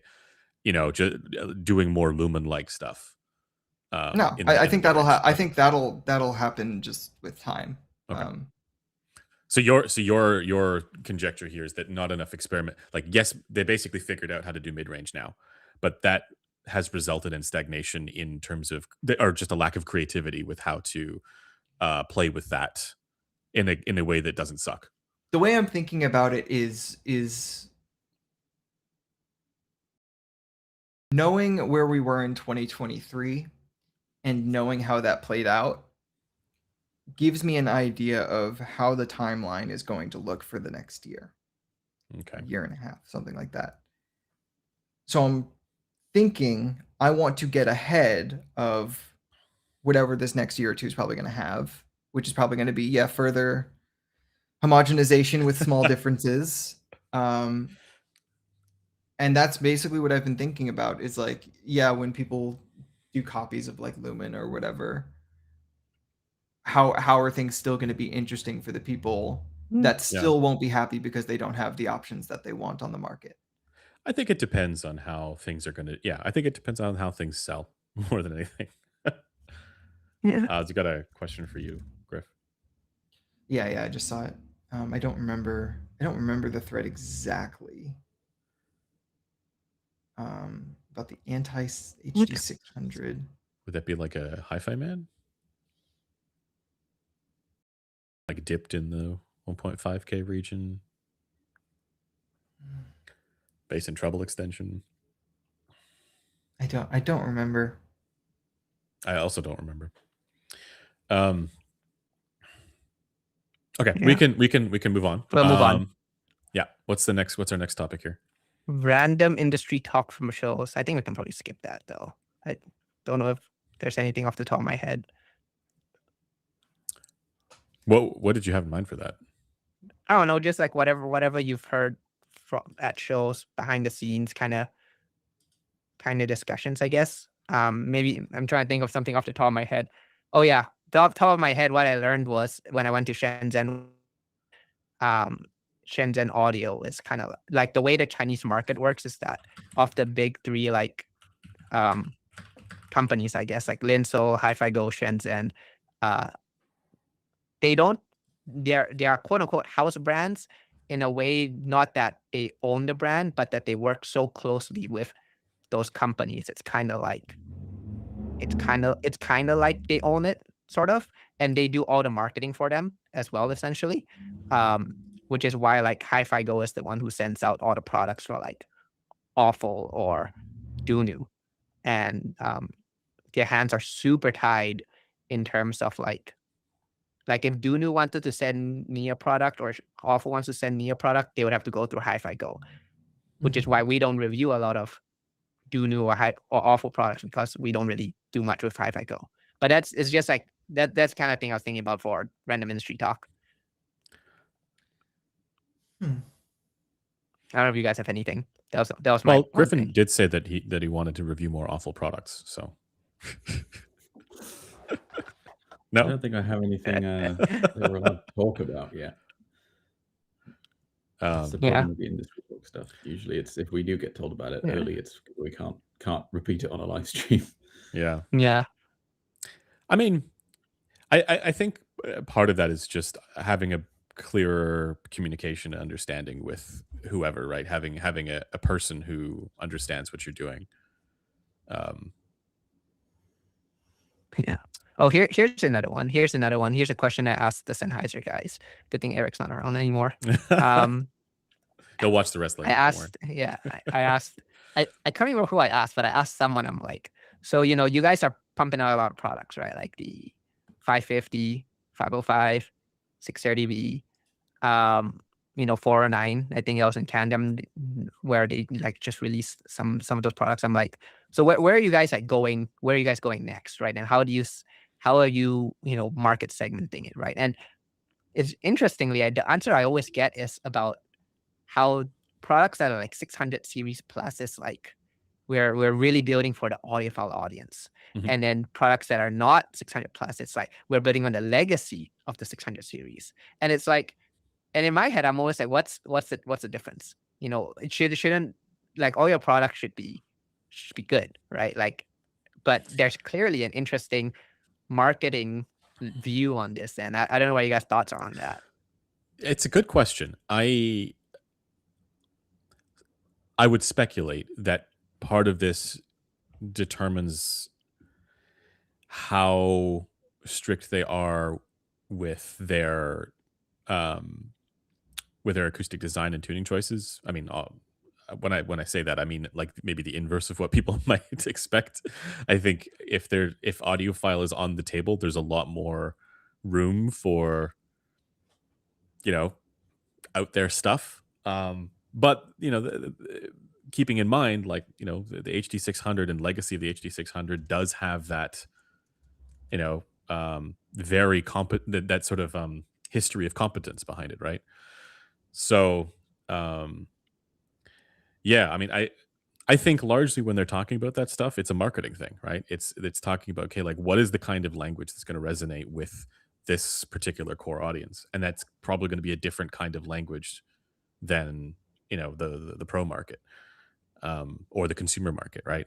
And maybe it influences the tuning choices as well. Like maybe if you're thinking about a consumer product, you're thinking about like, okay, this is going to be more bass and treble focused, right? More like store demo mode, you know.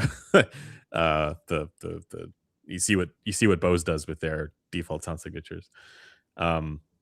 Whereas with audiophile, it's like, okay, you're less focused on a massive sub bass boost, stuff like that.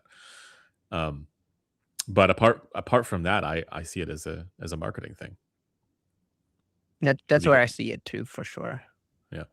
Yeah, I mean the HD600 is absolutely a valuable thing to have in your catalog, not even as a product, just as a, as you said, legacy, As a legacy, yeah. something Mhm. that proves your pedigree. So Yeah. I have I a just question wonder for where you they're guys. gonna go next.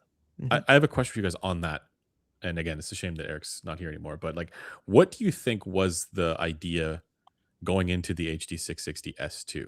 Like, what was sort of the? More bass. Do you think that was the sole More bass. thing? Yeah, I think it was the thing with the HD660S too. So at 660S, I get it, and the way I see that is somebody's answer to more bass was, well, we can just, you know, we'll down Yep. tilt, yeah. But with the 660S2, you would think that there would be enough sort of foresight to think about, okay, maybe maybe people want like HD600 with more bass or HD650 with more bass instead. You know, You would think. you would think, but that's where I'm just sort of a bit puzzled. Interestingly, it's one of the headphones that I see recommended regularly all over the place. Like people do genuinely like the HD660S2. I mean, it's So- not bad. It's Okay, certainly not a bad headphone. Remind me again, which one's the better one, 660 or 660S2? The Neither. second one Did is you better. like? The second No, one? no, is no. better. What, the second one's better, right? Yeah. Yeah. Yeah. So, it's better. so here's my view on it, though. I think it's less about going for something and more about, we have the 600. We want to make another product to sell, so we'll make the 660, and then they slapped something together that was sufficiently different. People didn't like it, so said, okay, we'll make the S2 and we'll make more money off that, of make that. that one better. Yeah, like that's how I see it. I don't know. Like I don't think there's necessarily like a deep like. Yeah. Man, thankfully this, you know, sorry Sennheiser guy, you're not around, but I don't necessarily think there's a very deep like, okay, so this is what we're gonna go for, and there's the exact, you know, customer segmentation that's gonna like it, and that's how we're gonna get our sales. I think it's very much we'll make something that's in the 600 lineup. It's gonna be the next new thing. People are gonna talk about it because it's 600 lineup, and it didn't go very well. So let's make a fixed version of that. You know, I think there is something to, people often talk about the 660S2 as having more textured bass, right? Or more, they talk about all these sort of subjective, you know, technicalities to do with the bass.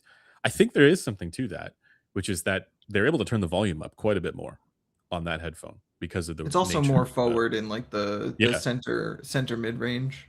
Yeah, so basically it's almost like you're getting a little bit of the Odyssey effect coming through, which is contributing to that characteristic. So yeah, I mean, I get it. Okay, anything else on this topic? I feel like grasping at straws here. Now let's move on. Okay. Squashed Out asks, as an Eastern speaker fan who's been disappointed with all the headphones I've tried, it was nice to see some Stax headphones on your guys' tier list. Have you happened to heard the Stax SR-X1? I have. Resolve and I tried that at Munich a year ago, I think it was. This year. Oh wait, was it this year or last year? No, it was the year before. It was the year before. Yeah. Yeah. And it was not good, but like to the extent that I don't know if that unit was working Or right. Yeah, or powered off the right thing, or Yeah, like Taryn's was... face when he tried. Yeah, that was screaming. So it was absolute smoldering nightmare fuel fire. Yeah, it was not good. But it was to the extent that I don't know that unit was representative. So Yeah, it's funny too because the person was very nice, and so we had to be like, okay, maybe not for me. Just carefully leave. Yeah. So I don't know, I'd like to get one of those in at some point. Taryn did say that he might join us for the end of this, but I don't know it's happening. He's probably enjoying a very nice dinner. I'm gonna have to head off in about 15 minutes. Yeah, because apparently it's New Year's, and it is, and I'm in the future. You have a mushy pea and alcohol appointment. Mushy pea and alcohol. I can only assume. Yeah. What is it called again, Cam? It's like scrams or something. Is that the word for the food at football games? Scrams. I don't know what it's called. Scran. That was a word for Scran is just like a nickname for food, like grub munchies. Scran. Oh, okay. Yeah, I like looking at the pictures of like random scrans, and it's like the most disgusting peas you can get at like the football game. Just like I don't like mushy peas. That's one British food which I just don't understand. What is a uniquely British food that you do like? Pies.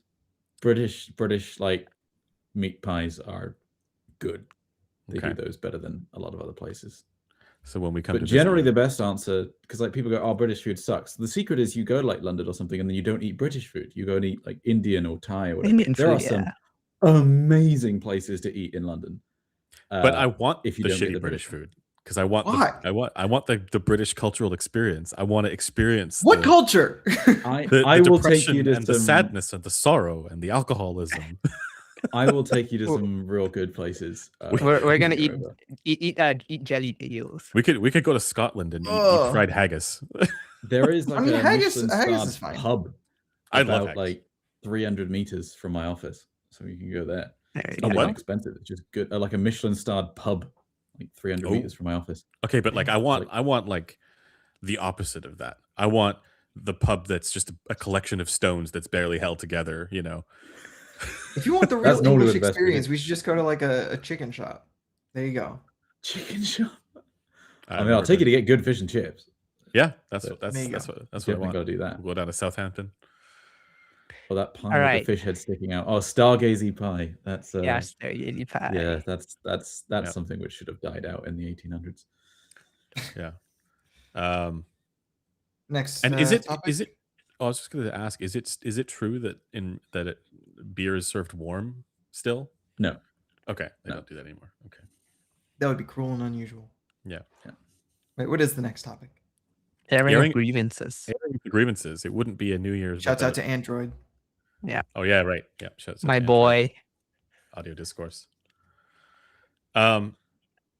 We have source scoping, people being closed-minded, and wired versus wireless. People being closed-minded. I mean, this is sort of all roped into the same, or at least the first two topics are roped into the same thing. Okay, I'll start. None of these were my grievances, by the way. If you're gonna criticize, and we talked about this a little earlier, if you're gonna have a go at someone for doing something, make sure it's something that they're actually doing first. That's my thing. A good one. Oh my god. It's like, I think our content, this is let's say taking a reflective view of our content over the past however long as it is right now at the cusp of 2026. I think there are many things that we could be criticized for, that our content could be criticized for. Not being clear enough, not being easy enough to follow, being too jargon heavy. Our data could even be, like, we obviously pride ourselves in having good data, but I think there's so many things that we could do better, and we are actively working towards. And I think there's ample room for criticism across the board. But the most annoying thing is when we get criticized for doing something that we're not. Like, people will come to us, they'll criticize us for being, like, oh, these guys are Harmon target cultists. If it doesn't match their precious Harmon target, then they say it's bad. It's like, we haven't done that I don't know if we've ever done that for starters, but we haven't even used the Harmon target in any of the videos since I've been part of the channel. So it's one of those things where people don't. This gets to the closed-minded bit. It's like they're so unwilling to engage with anything that contains measurements because that is synonymous with measurements to them, right?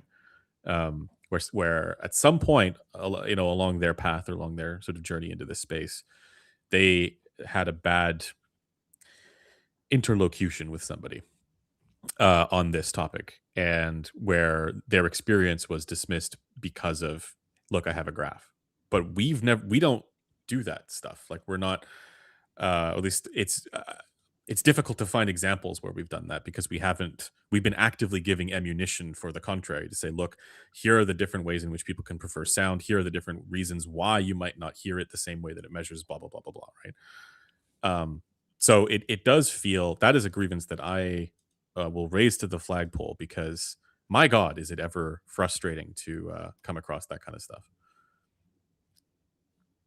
Yeah, it is frustrating because, like, I think we're all very open to constructive criticism. That's how things improve. And if you think that there's something which we haven't explained well, should have talked about more, done differently, not said, tested something else, anything like that, then yeah, we are very open to that. But it is frustrating when people are like, no, these guys, they just do X, Y, and Z, and we're like, we haven't done X, Y, and Z. But now those 6 people that you've told think that that's all we do. And clearly you didn't watch the video, and no one else is going to watch the video because you've told them that we just do X, Y, and Z. It's like, what are we supposed to do? Mm-hmm. Yeah. What about there's Oris's thing here in chat. Listener talking about Demtex more than Resolve in 2025. This is a question I'd put to you guys. Should we talk more about technicalities? Yes. Given what we know, Yes. the community, how the community thinks of this stuff. I'd say yes. I think we've spoken about this sort of thing before. I don't think that it's a bad thing to use the subjective terms that are in fashion, if you want to call it that, if it does help people to understand what you're actually trying to get at. As long as you make clear that, like if I say I probably wouldn't use this description, but like if I said it, it sounds fast, it's not because it's a fast driver or it's got a higher bandwidth or something. It's a subjective term that a lot of people use, and I don't think it's necessarily a bad thing to do that. And so talking about the technicalities and stuff can be I think a beneficial way for the audience to talk about. It is a communication tool for sure. Yes.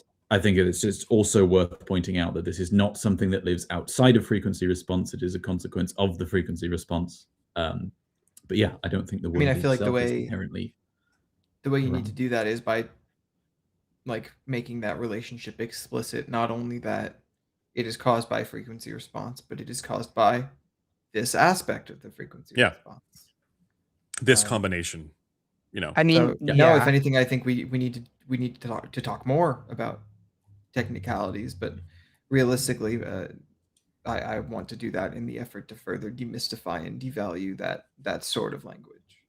There's two things. Taking that question a little bit differently, but I do think we should talk more about it because it is the language people already understand, and that's how the only way you're going to be able to reach people and educate them is by speaking the language they understand. Yeah. So Griffin's perspective here is, in order to get people to stop thinking about about that as 2 separate layers of performance, you have to speak their language. I'm more okay with it in the way Griffin just described, but I personally struggle with this because I know that what you just said, like if you just say, hey, this sounds very fast, people will take that as a way to devalue, or the consequence of that kind of discussion devalues frequency response. And I think that as it is right now, right? So I think I'm fine doing it as long as that's not the outcome, right? As long as people don't have this sort of separate layer of acoustic evaluation that they're going for. At the end of the day, you might say, well, it doesn't matter, because at the end of the day, you are communicating an experiential thing, which is likely to be true because of what you know to be true about that frequency response relationship, right? And there's something there, but people will run wild with that, and as a separate layer of acoustic performance, and then buy that product based on what you said, EQ the bass to the high heavens, making it slow as shit, You know what I mean? Because they think that this is an independent property, and that's what I'm hedging against. So if there are ways to do it along the lines of what Griffin described, I think that it is perfectly fine to talk about this stuff more. It's just Yeah. one of those ones where you want to avoid, like, I think the hedging against it is good. It's just that sometimes if the communication isn't right, or if we hedge against it too hard, people think that we are discrediting the existence of that subjective experience. It doesn't matter what's causing it. It's just they're saying, like, no, that's not a thing. Yeah. Like, which is why I pushed back, like, for example, previously against the whole, like, soundstage isn't real, it's a thing. Because I think the messaging was being understood as, you are not experiencing that, it's not real, it's not a thing that exists outside of frequency. Well, we also had Blaine on at the time who was perfectly willing to, land it. Well, I Yeah, think I mean- even just the term, the phrase "soundstage doesn't exist" has two different meanings, Yeah. right? Yes, There's the meaning of your experience doesn't exist, and there's the meaning of what you are calling soundstage is not even what you think it is. Yeah. I mean, I think if all forms of communication, there's some people are gonna inherently misunderstand things, or just not see things in the way you do, right? I think you kind of have to, I think that shouldn't stop us or people necessarily from still saying what we want to and communicating still to the larger audience, right? Like, Well, you're communicating that your fast experience. example, right? Yeah, like, for example, the fast experience, like, I agree, Andrew. Like, I think the biggest concern about that descriptor is the idea that planars are, for example, moved a lot faster than DDs, right? And then people take that, to your point, and just do the weird EQ stuff. Yeah. I know it will happen, right? I think it's going to happen regardless. But I think I personally think I'm with Cameron here. I wouldn't be afraid to use those descriptors. I would use it, but ensure that all the messaging around it, not necessarily in just that review, but everything else that we do is consistently about the message of, it's the FR at your ears, not that the driver is fast, which is what we've been doing, Like, right? Which is why I'm less concerned. Squashed out in chat saying, I'm a dummy, but what about the stiffness of the driver? And I've heard planars, AMT, and ESTAT are faster transient response physically. This is what I mean. This is what this is where the sort of driver stories thing comes in. Like, it is possible that if you have a lower mass driver or whatever, then you can get a faster transient response. But if that's the case, then you'll have a higher amplitude upper treble. Like,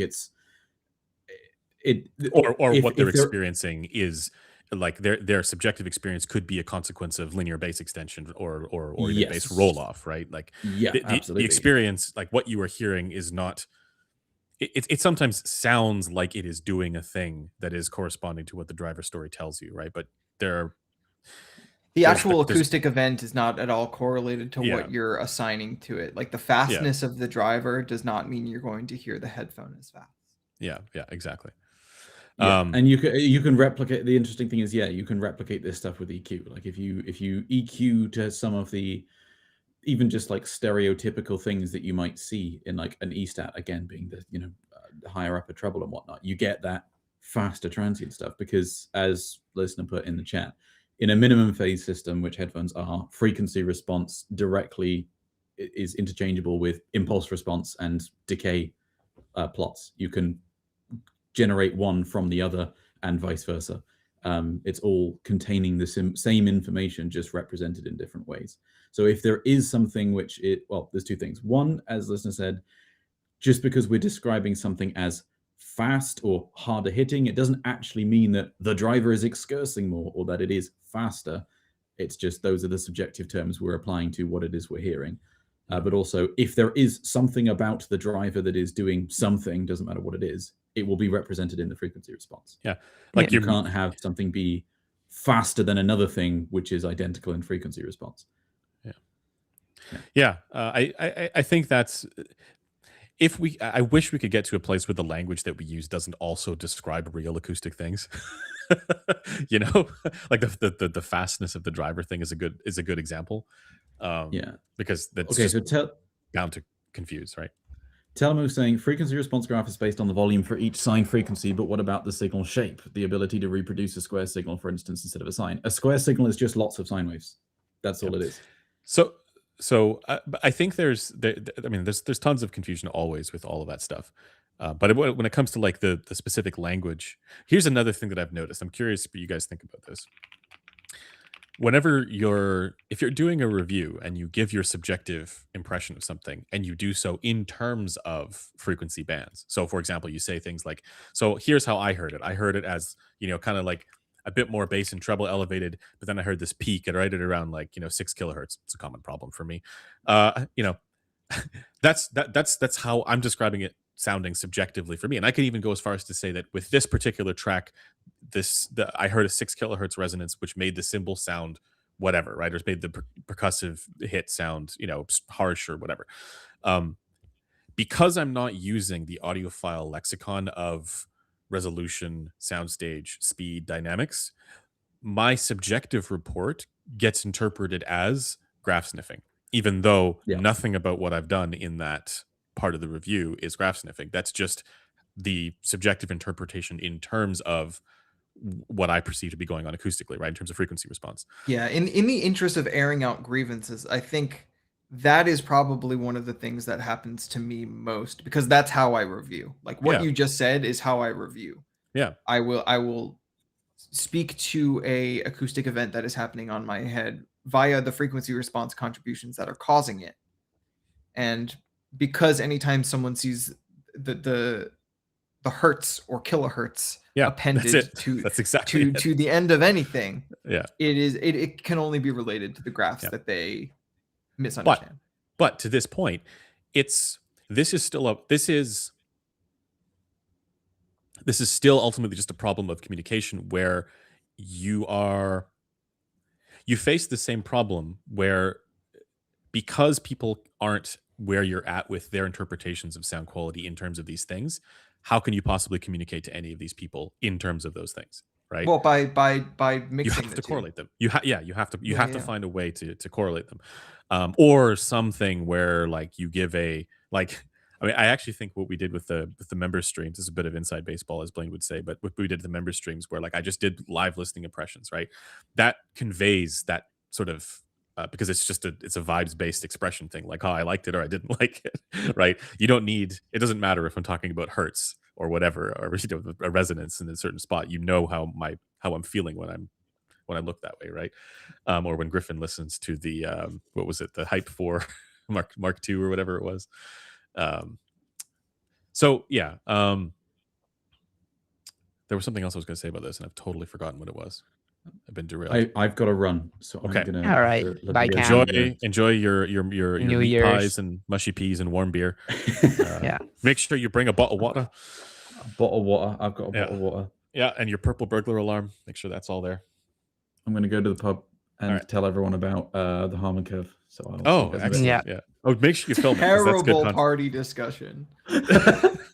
They don't know my system has 120 dB sign-in. Anyway, all right. See you guys in a bit. Happy New Year, Cam. All right. Happy New Year. Yeah, we'll see you in a year. Anything else that is a grievance to air? Yeah, I have a ton. All right. Griff's like we're just getting started. Yeah. This is definitely inside baseball, and I obviously can't go too deep into it, but I think one of the grievances I have most as I've worked for this firm and as a result gotten to see a lot more of what goes on behind the scenes. I really just cannot trust most of the reviewers that are not my friends. Like the amount of things that go on behind the scenes between brands and reviewers, and I can't go much more specific than that, unfortunately. People should be very skeptical of. It's funny because I actually think you have more insight into this than I do. Oh, almost certainly. Certainly. Yeah. I'm protected in my little, dungeon. but the other thing, and this is where it's not at all about reviewers, even if they are kind of part of the problem here. Not that there is any ethical consumption under capitalism to begin with, but I truly do think one of the worst parts of this hobby is how not only consumption driven it is, but how often I am reminded of the fact that people do not care about anything except consumption. Like people do not care about their Oh, I mean, headphone like maker being a decent person. right. He's somewhat verum. It's surely one example, but not the only example. Okay. I thought you were talking about something else, because like what I've seen is the kinds of things where people will prey on. Like I genuinely believe that a lot of people have like consumerism problems. Like they'll feed in, they'll buy into whatever marketing is put in front of them, and because that is effective, it's kind of perpetuated this like preying on people having this kind of I don't know what to call it, right? I guess it's an illness, but like the gear acquisition syndrome people, where they just buy like just tons and tons and tons of stuff, and so it's like it's kind of like preying on the high degree of suggestibility that people have, I guess, and in a way, I mean, this is why this is not to throw shade at anyone in particular, but I want to have conversations on our channel with folks like Zeos who don't use measurements, right? It doesn't have to be Zeos, but it could be anybody who doesn't use measurements, but like people who I would say I like them, I enjoy their content. I don't believe Zeos to be a shill, despite what some people might say. I genuinely don't believe him to be a shill. But has a very different viewpoint on how to communicate his enthusiasm for products in a way that I find concerning, I guess. That's how I would put that. And KMTS9 says, y'all got to get on Facebook audio groups, especially IEM related ones. Wild. Yeah, that's part of where this is coming from, bud. Yeah, I can imagine. Holy shit. Yeah, and so in full transparency, I should mention in this stream that I have been bought by Cranier, by the way. I had dinner with them. They fed me Heidi Lao in Shenzhen, and they did a Heidi thing Lao, where damn. I had Heidi Lao with That's them hot pot, right? in Shenzhen. Yeah, it's hot pot. It's a very like Chinese version. I've had it. It's not. When I had it in Malaysia, it was not very good. But when I had it in Shenzhen, it was actually very good. There was one across the street from me where I used to live in Vancouver. Okay. Damn, yeah. You moved? Yeah. It was okay. It was expensive. I don't think it is. I think it's super overrated and like super expensive. But I will say the one we had in Shenzhen was very good, and obviously the company was better. It was Craig, his wife, Kim, and then Timmy. But they did a thing where I went to the washroom and they paid for me. So like they bought me out. I'm a clinician now. I have to be. It's funny because I think people also don't realize, this is kind of like the inverse of what Griffin is saying, because I think what Griffin's saying is definitely true, but I think people also don't have an understanding of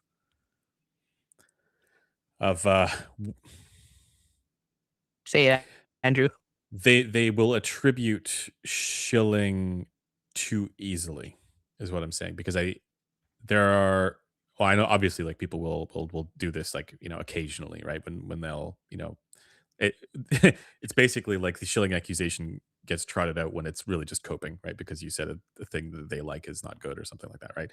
But that's a bit different. I mean situations where people get sort of, raked over the coals for having a given perspective where actually no money has changed hands, like nobody's been paid for a given thing. And it's because people rightly assume that it's taking place. I guess what I'm saying is like, because it does take place, it becomes so easy to then, apply this same criticism of anytime that you have a disagree with disagreement, someone or find their opinion suspect. Exactly. I get that. I just this is something I've talked with Mark a little bit about. Yeah. I think there's sort of two things sort of going on here, right? I think first one, to your point, Andrew, is there. I think because headphones is so tech adjacent and in the tech scene, it's commonplace. A lot of people do get sponsored. That's how they operate. That's how they function, right? So I think they bring a lot of that into our niche, which is completely different. So I think that's where one of the conflations happen. I think the other one though is what Griffin was saying, which truly genuinely is there's a lot of pretty shady stuff that goes behind the scenes where, you know, brands put up they aren't fully transparent, and they don't feel like they need to be fully transparent, right? And I think yeah, it's hard to say because I think some of it is not that people are even doing it maliciously. I think like some of the Chinese companies just straight up like that's just the way they've operated. And I'm not saying that's a good thing, but you know, there's no they're also not like being there like incentivized to be like, yeah, I gotta be like the most moral company of all. I'm just gonna they're more like I'm just gonna do what everyone is doing, right? Like I think some, you know, there's a company that recently just say, hey, do you want to review this unit? And here's the affiliate link.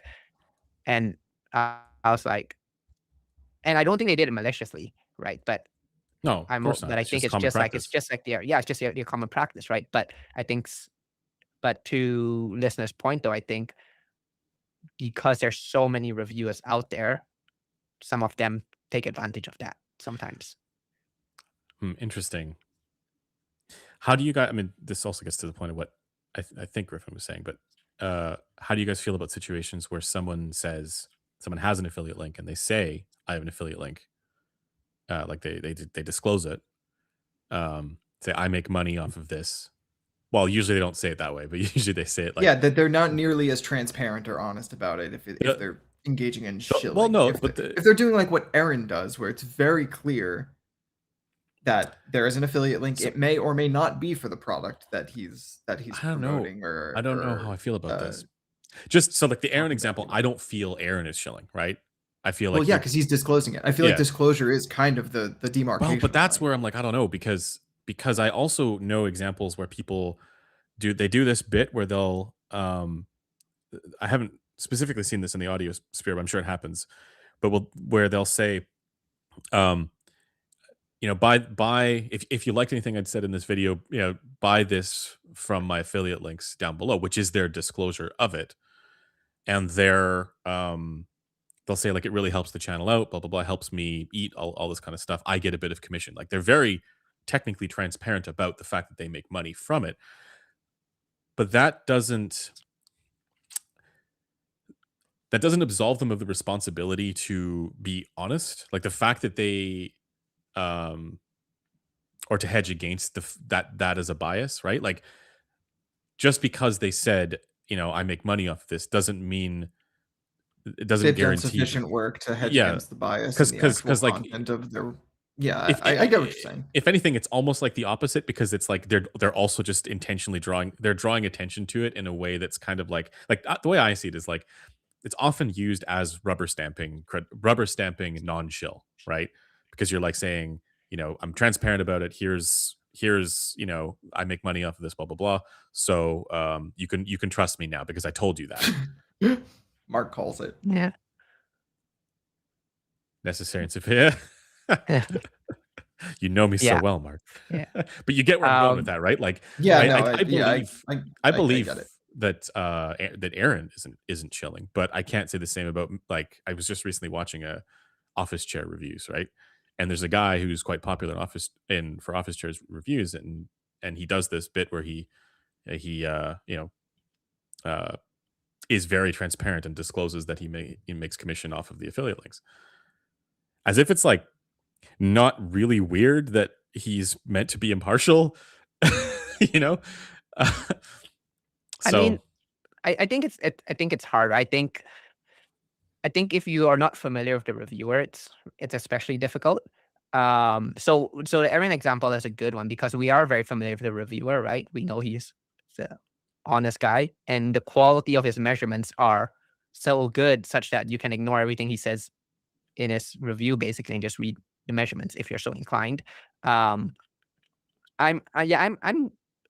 split on the affiliate links thing because on one hand, I do think that people should be rewarded for the amount of work you put they've work into it. put into it, right? Like, it is effort, and it's nice to see, even put aside the monetary aspect of it, right? It is nice to see like psychologically that, oh, people are clicking on my link and they are appreciating the work that I've put into this, right? But on the other hand, I definitely agree that the whole it creates very strong incentives to show sometimes, and that's where you have to know the reviewer to understand whether or not they are like a shill. Basically, I don't know if there's a better way to put it, right? But you have to kind of watch enough of their content to understand whether or not they I think are at the end of the day, truthful. that's all you can do, right? Yeah, which is challenging because if you're just looking at one product, right? If you're only looking at just one or two products that you're interested in, that's how do you get to that level, right? I think I'm personally less I'm personally less concerned that that there is the use of affiliate links because of like bias, because I think everybody is biased in some way. And yes, affiliate links create a greater incentive, but then my question is how strong is that incentive, right? For some people, the affiliate link is a very, very big incentive, but for some people, it's I literally earn like $50 on this kind of thing. So like I don't know where you draw the line, but that's a tricky conversation for sure. I don't know. I'm not too concerned about the whole affiliate thing. I think it's one of those things where the toothpaste is out of the tube, and you really just need to decide for yourself if this is the kind of person who's going to capitulate to the poor incentive Yeah, structures. I Right? mean, the affiliate link thing was incidental to my Yeah. core. I want to get back to what complaint. Griffin was It was talking about. not. It was not at all. Yeah. The main part of it. It was Yeah. more that I see. This is stuff there where it's like, are people out there who I don't think deserve the money or attention based on their behavior in the community and how they take advantage of people. interesting. Both based on their lack of disclosure for certain relationships, or how they handle product rollouts of things that have their name on it. And this is where there's a financial component to Very clear financial incentive Yeah. that people either don't know about or putting the onus back on the consumers don't care about. Okay. Because Here, the consumption is more important to them than here's a bit of in this. Let's roll this into a bit of industry talk. And Andrew, please shut me up if I'm saying things I'm not allowed to say, or the Griffin or whatever. But let's do a very high level math calculation to see how much incentive there actually is. Okay. Very, very high level. Okay. I don't know where this is going. I don't either. Yeah. Well, let's use a random product example, like $200 IEM. Okay. Sure. How much?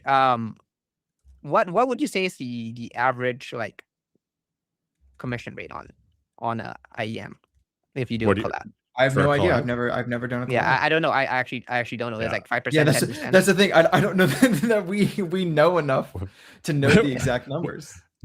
Not for lack of trying. I mean, I'd love to have a collab in the market. It's just nothing's made it successful. So okay, you know what? Okay, fine. I won't go there. But my point is, I think you can. No. I mean, like, do you have a number that you want to spend? I actually don't know. I legitimately, it could be 1%, 2%, 5%, 10%. Like I legitimately don't know. Depends on how good the negotiating power is.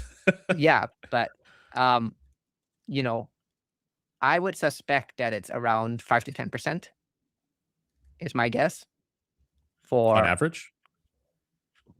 On just a general collab, right? Any given one collab, like 5 to 10. I feel like 5 to 10% sounds about right. 1% sounds a high little to me. You think so? I would go somewhere between 2 and 7. 5. So 5. Let's do 5%, right? Yeah. So 5% on a $200 IEM is how much? $10.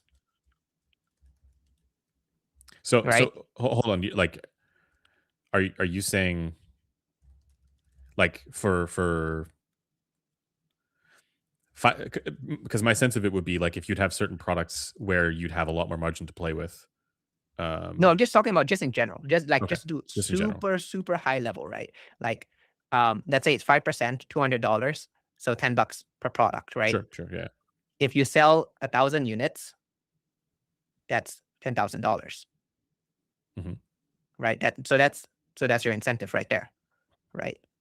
So I would say collabs is probably, the one that has the greatest amount of incentive. if you want to make money, right? Probably, and I'm not yeah. saying that's good. I'm not saying that's good or bad or whatever.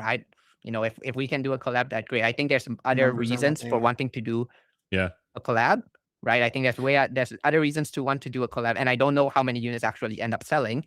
But my point though is that I think the whole reviewers having like a billion collabs thing, it's a little sus to me when I work out the numbers from that perspective. I think that there's also there are different ways to go about doing that, right? Like the way I've always thought, like if I were to do a collab, I wouldn't take royalties, right? Or something along those lines, right? But the problem is if you do that, people assume you do. So so you're kind of like Yeah. screwed if you I do don't and you know. I haven't seen anyone like say that I'm lying about taking money from the I guess yeah, you Pure. have an example, right? Yeah. I But- feel like but if you're yours- very but- clear from the outset. Yeah, yeah. Your example of the Pure was more of a introductory conversation, right? Like how far along the road did you go down with the Pure? Yeah. How far along? Oh, like when did I join the project? No, I mean like Or- how much input did you give with the Pure, right? Like so, because I so, think so that's what I'm saying. Like Yeah. I think because my role and input was very clearly defined, that made it easier for people to, and because my discourse in the like my the way I talk about Pure in the discourse isn't purely positive. Mhm. I think that also combines with the fact that my input was limited, and it's like, oh yeah, it makes sense that they wouldn't have gotten paid for that. Right. Well, I think at least my understanding with you and the Pure at least anyway is that your input was quite limited from the start already, right? And to your point, it's not that you were actively working with the manufacturer to see a product come to market. There was more, hey, did you think about this? And the guy was like, oh yeah, that's a good idea. Let me fiddle around with that, and then he made a good product, right? Versus all of these collabs where it's I mean, for a to lot be of clear, reviewers, I don't my think name I is don't front think and most center, of the right? collabs are much more than what I did in terms of. Oh, I think they're often less. I don't think so. I Yeah, I don't they're think often so much either, less. right?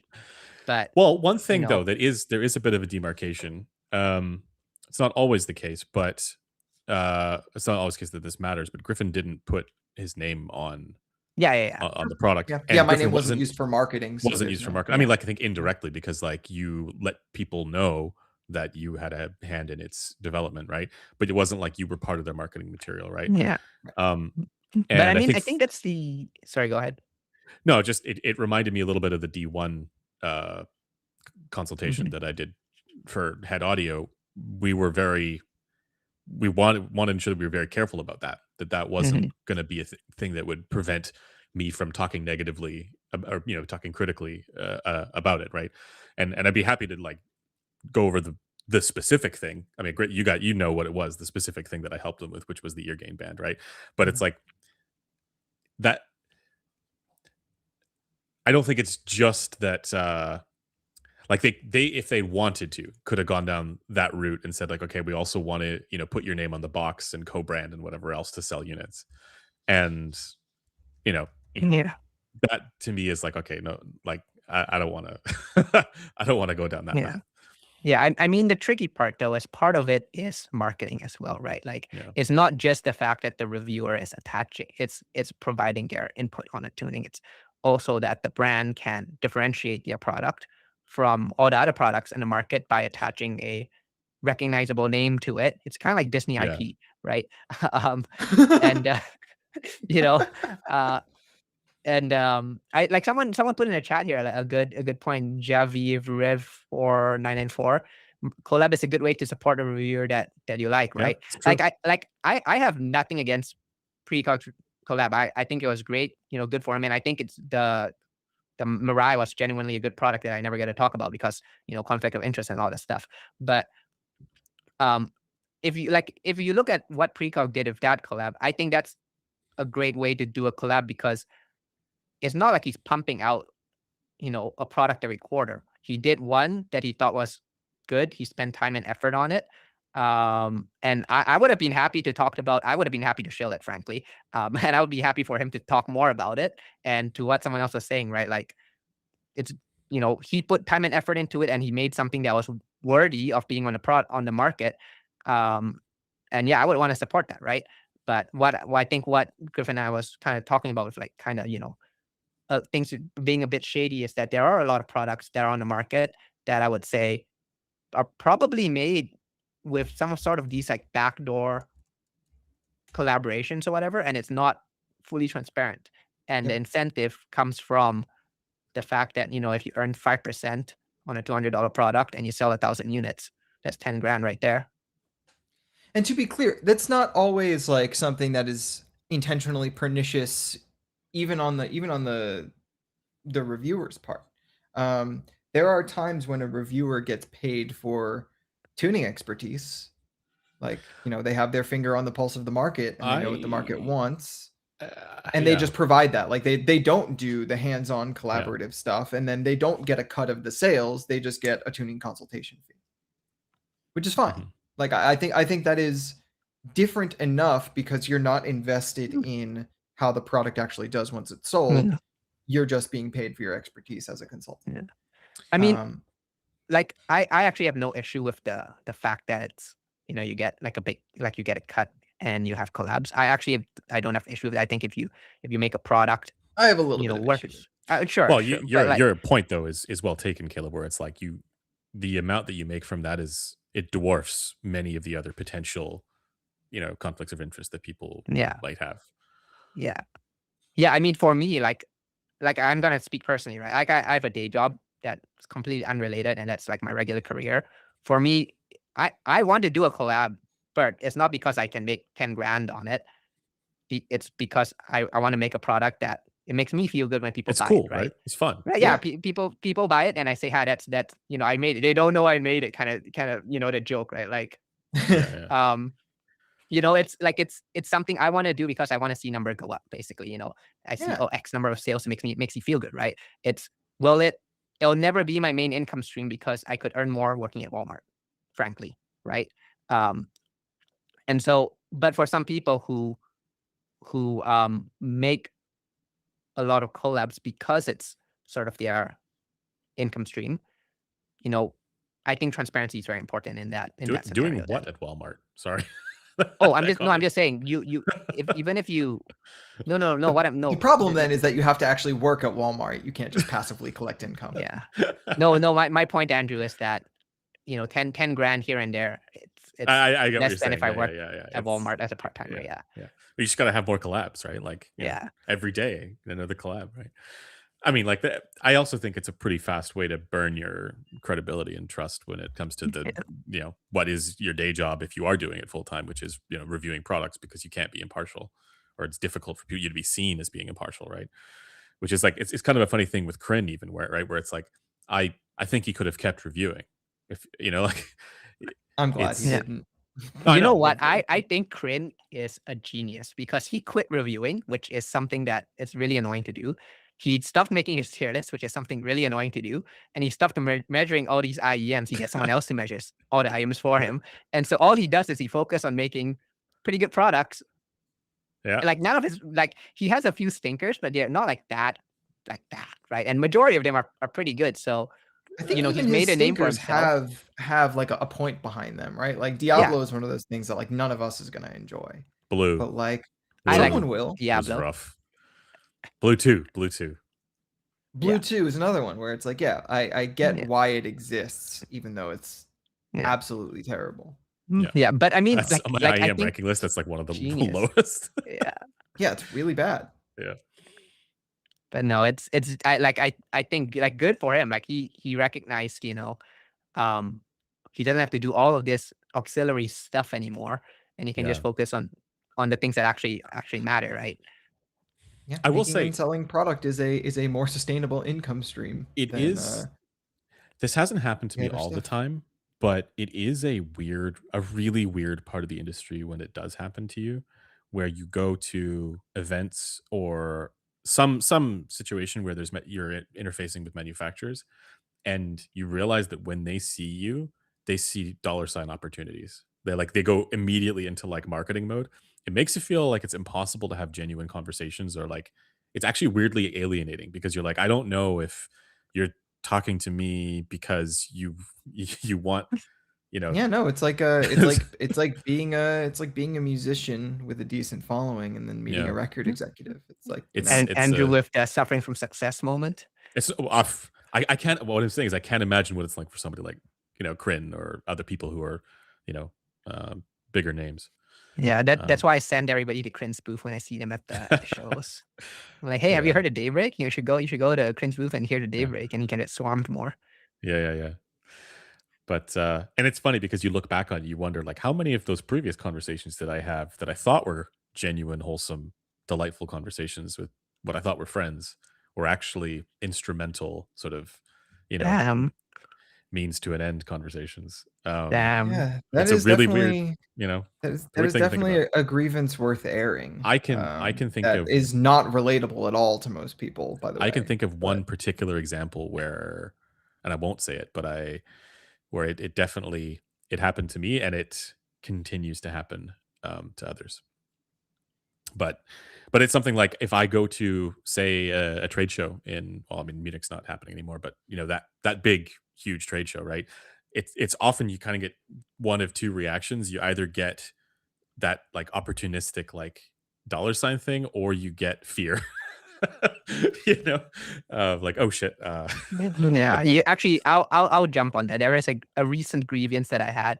I won't give too many details, but there was a company that I requested a unit from, a review unit from, just uh, and then they used it as a way to say, hey, can we talk to your sales guy so we can sell, like have a business with you guys? Yeah. And I was pretty pissed because it was very obviously like they tried to like sneak it as like, yeah, we could probably get you a review in the unit, but we're out of review unit, so we'll have to get you like an actual like business unit. But in order to do that, we'll have to chat if you're like business dude, right? Mhm. And they tried to frame it as a way as we're trying to do the best to help you get a review unit, but it was very obvious they didn't actually want to get me a review unit. They just wanted to have a deal with headphones.com, right? And for me, I don't care about that unit enough that I was going to go any further with that. I frankly don't care. that's what they underestimated. Yeah, like I frankly do not care. So that brand is effectively dead to me now. Yeah. I Yeah. just do not care enough. Well, there's also the flip side of all of this, which is there are probably there's definitely situations where you have people coming up to you wanting to have genuine interactions and like hang out and talk shit or talk, have a good time. And it's difficult now. It's difficult in light of that to know, you know, is this real? um it's Maybe I've not had enough negative interactions where it was proven that it wasn't real. Or maybe I don't care enough when it's not real. But that might be. I mean, genuinely, I'll take most of those things at face value. And Man, so I'm I do happy if somebody too. talks to me. No, I do too, Griffin. It's just that because it's because of the few like sudden moments of realization that was going on, that it's kind of like tarnished or Yeah. poisoned the rest. Because I think by and large this industry is full of people who are nerds like us who just want to talk about this shit and are enthusiastic about it. Um, it's just that there's the dollar sign stuff behind it too. Sure. I Do love you- how this was do you- supposed to be like yeah. the section after industry talk, but then it became industry Yeah, talk. Yeah. Yeah. So Andrew, how in your view though, do you think they're misguided in that? Like with the like let's say like do you think they're overestimating how much dollar signs you could help them with, So the thing is or though, like underestimating? with Yeah, with in respect to general. me Yeah. specifically, there's certain things I just wouldn't do, right? Like, Yeah. so I think maybe they see more opportunity than is actually there with me, right? That's how that's what I get too. Yeah, Every time I yeah, go to a show and people talk to me, they say, I my first thing I say is, look, I don't do this as a job. I'm here as a hobbyist. So yeah, if you actually want to talk business, you go talk to someone else. yeah. But the thing is, like, they at the same time, like, it's not like I'm opposed to doing this kind of stuff. Hmm. Like, I actually think, to your point, it would be great to be able to work with brands more, to do consultation with manufacturers, where there's sort of a mutual beneficial thing. The main thing for me with whenever I'm engaged to do that kind of stuff is I don't want to take away from the cool shit that they're doing. I don't want a narrative to be like, this is good because this guy came in and fixed their shit, right? Like Right. that. I I don't want that to be the. Mm. But there's a lot of brands that don't care about that. You know, they just want But they just want to make money. I right, mean, and there's a lot of yeah, brands where the truth is that story. Oh, it's 100% that. Yeah, but I'm not like. It would be Hi, Joel. weird. Like, okay, the D1 thing is a good example. yeah. I was gonna right? say the D1 is probably the big Because example, like right? Dimitri is genuinely one of the coolest and most enthusiastic and knowledgeable people about this. Like he is a wizard and can do many cool things. Doesn't really need me to be able to implement a vision, right? So if I if it were to be a thing that was like co-branded, right, like then it might be like, oh, this is good, in spite of them, or like that kind of thing. And it's like that doesn't sit right with me. Like I want like if this is good, it should be good because of the good things that they did. Um, and Yeah, the only input that I would have is on a couple things to help with consultation on like, well, in this particular instance, it was the ear gain band, right? As I said earlier. And it's like I can understand that being a challenging thing to know what to do with. Because if you don't have a 5128, or if you don't have like it's not like the theory wasn't there for that either, right? He's been at all the talks that I've been at, like he's you know well read on listener preferences and all that kind of stuff too. So yeah, that's where I'm a bit cagey about that kind of stuff. Yeah, I don't know. I have no problem with that in certain cases, but yeah, in the case where it's someone who clearly knows their shit, like we would never do this, but like if we were Yeah, ever collaborating with like Dan Clark or something like that, like that would be absurd, right? Like I yeah, would. because it's very clear he knows how Yeah, to design yeah. headphones. So I Um, think there's an element of that too, though, in part because of the way that collabs were initially handled, where it was. So correct me if I'm wrong on this, but wasn't one of the first ones the Blessing to Dusk, like that? one of the first Fearless big ones, yeah. Dawn The Fearless Dawn. Yes. was Okay. the very first one. Yeah, Right. Right. I feel like in many respects those were not in all cases. Like not. I think the Blessing 2 was already well received, but like for some of those early collabs, they were like seen that way. Like this influencer person came in and I you think a know lot of Crin's collabs are yeah still fixed seen that fixed way. the right. And I don't think the brands really care that much, but I can see I for know. other brands that being actually damaging to the brand.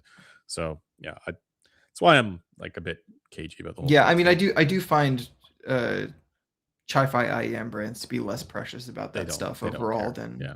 over your headphone brands. Yeah. yeah. Um, I think part of it though is just simply volume, right? Like yeah, a lot of Chinese brands, they are, to use economic terms, they're effectively commodity products at this point, It's right? the A lot of shotgun these approach. IEMs, yeah, yeah. Well, the brand, the manufacturer, the IEM itself, they're almost commodity products. So you have to find a way to differentiate via marketing, right? But a lot of the headphone brands are still very, they still have the prestige around them, and there's just a lot less of them. So I agree. Like I think, to your point, Andrew, about feeling bad that your name is sort of used as part of the marketing when it's the brand actually doing a great Yeah. work. Yeah, that's where it hurts. Definitely hurts Yeah. more. Well, and it's kind of funny because like in many ways you think like you would want to work like if there's a product where you're like this is like the best case scenario is there's a product where it's already pretty good and you're like, oh, I just want to do this one little thing with it, right? Yeah. You don't want to take away from the good thing that they already did, so I don't know. It's at the same time you don't want to like close the door to anything. It's just you want to be careful with how you how it comes across, I guess. Yeah. Okay. Do All we right. want to Other do? grievances? Yeah, let's do source scoping really quick. Okay. So for those in the chat who don't know, the idea of source scoping is that you do a review and you don't you mention the sources for like some solid state amp, or you don't even measure it, and people get really angry at your review and they write it off as being irrelevant because you didn't use it on a specific super special tube amp or something. That's called source scoping. And yeah, I don't know how you guys feel about it. I think it's the most annoying thing It on is earth. one of the most annoying things. Yes. Sorry, I just gonna say thank you to Scott Gibson for the Oh yes, for the super there. Akasupa. Yeah. Yeah, this is a bit topical, just because there was a bit of source cope in as a result of the tier list that we put out. A lot of people would say things like, I mean, it's in the comments of that video. It did say things like, oh, he just doesn't like the ARIA stealth because he hasn't heard it off of a good source. That's like actually saying things like it smooths out the highs and everything. Which to be clear, right, Andrew, we're not saying sources don't matter, right? It's more that it's the amount that people think it impacts it to the point. So yes, but I would also say that the sources don't matter. Like Okay, we're at a point at which it really shouldn't be a particularly relevant thing unless there are edge cases in what it is that you're running, like a tungsten, right? You Yeah. do need something, or you have the source that you happen to be using is high output impedance, right, or a tube amp or something like that, right, where there is going to be a particular effect on the response of the headphone, the performance of the headphone. But what people seem to miss with all of this when they source cope is that you can take a what? There's an echo. Oh, okay. Weird. You can take a $5,000 amp. You can take I have a stack here that I don't know how much it is, but it's over $2,000. And you can run a headphone from that and measure that headphone, or you can run a JDS Atom stack or a MacBook, and the headphone's frequency response won't change. It'll be the same. The exception would be if you're running again off of a high output impedance source, if that's what you're changing, and then it's like, yeah, it is going to change the frequency response, and it is going to make a difference. Yeah, but that's not. But once again, to be clear, that's not our problem with source coping. Our problem is where we are using sufficiently good equipment, and people are saying, "Oh no, you have to use on this other better equipment in order to do a proper review," which is just goalpost shifting. I think and if you that's ask, the bigger issue. Yeah.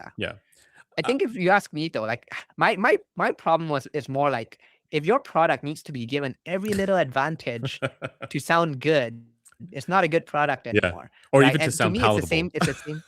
Yeah, like to me, it's the same thing where people complain about like, well, you're just listening to like bad music on your headphone, right? I'm like, good. I should be using bad music on my headphones, because that's the test. You don't want to give someone a 1+1 test. You want to give it someone that's slightly more challenging, right? And obviously you have a range of things that you test on, but the baseline source, not the I easiest feel thing. like it's just So I think it's just kind of this cope. Well, yeah, I think in Griffin's case, I think it's I'm not sure if he uses it exclusively with MacBook or various different dongles. I know his test process uses a bunch of different dongles because he likes to level match, right? I think there was another bit of like, I remember when Mark Ryan did that review of one of the, I can't remember which one it was. He did a review of one of the ZMF headphones, and one of the sources that he happened to be using was a MacBook, and a lot of the Head5 folks got riled up about that and did the whole goalpost shifting thing. Yeah, it might have been the Caldera. Yeah, there are certain situations where you could see there being a need to have like certain power requirements. I think there's a good argument for those situations that those headphones shouldn't be designed that way.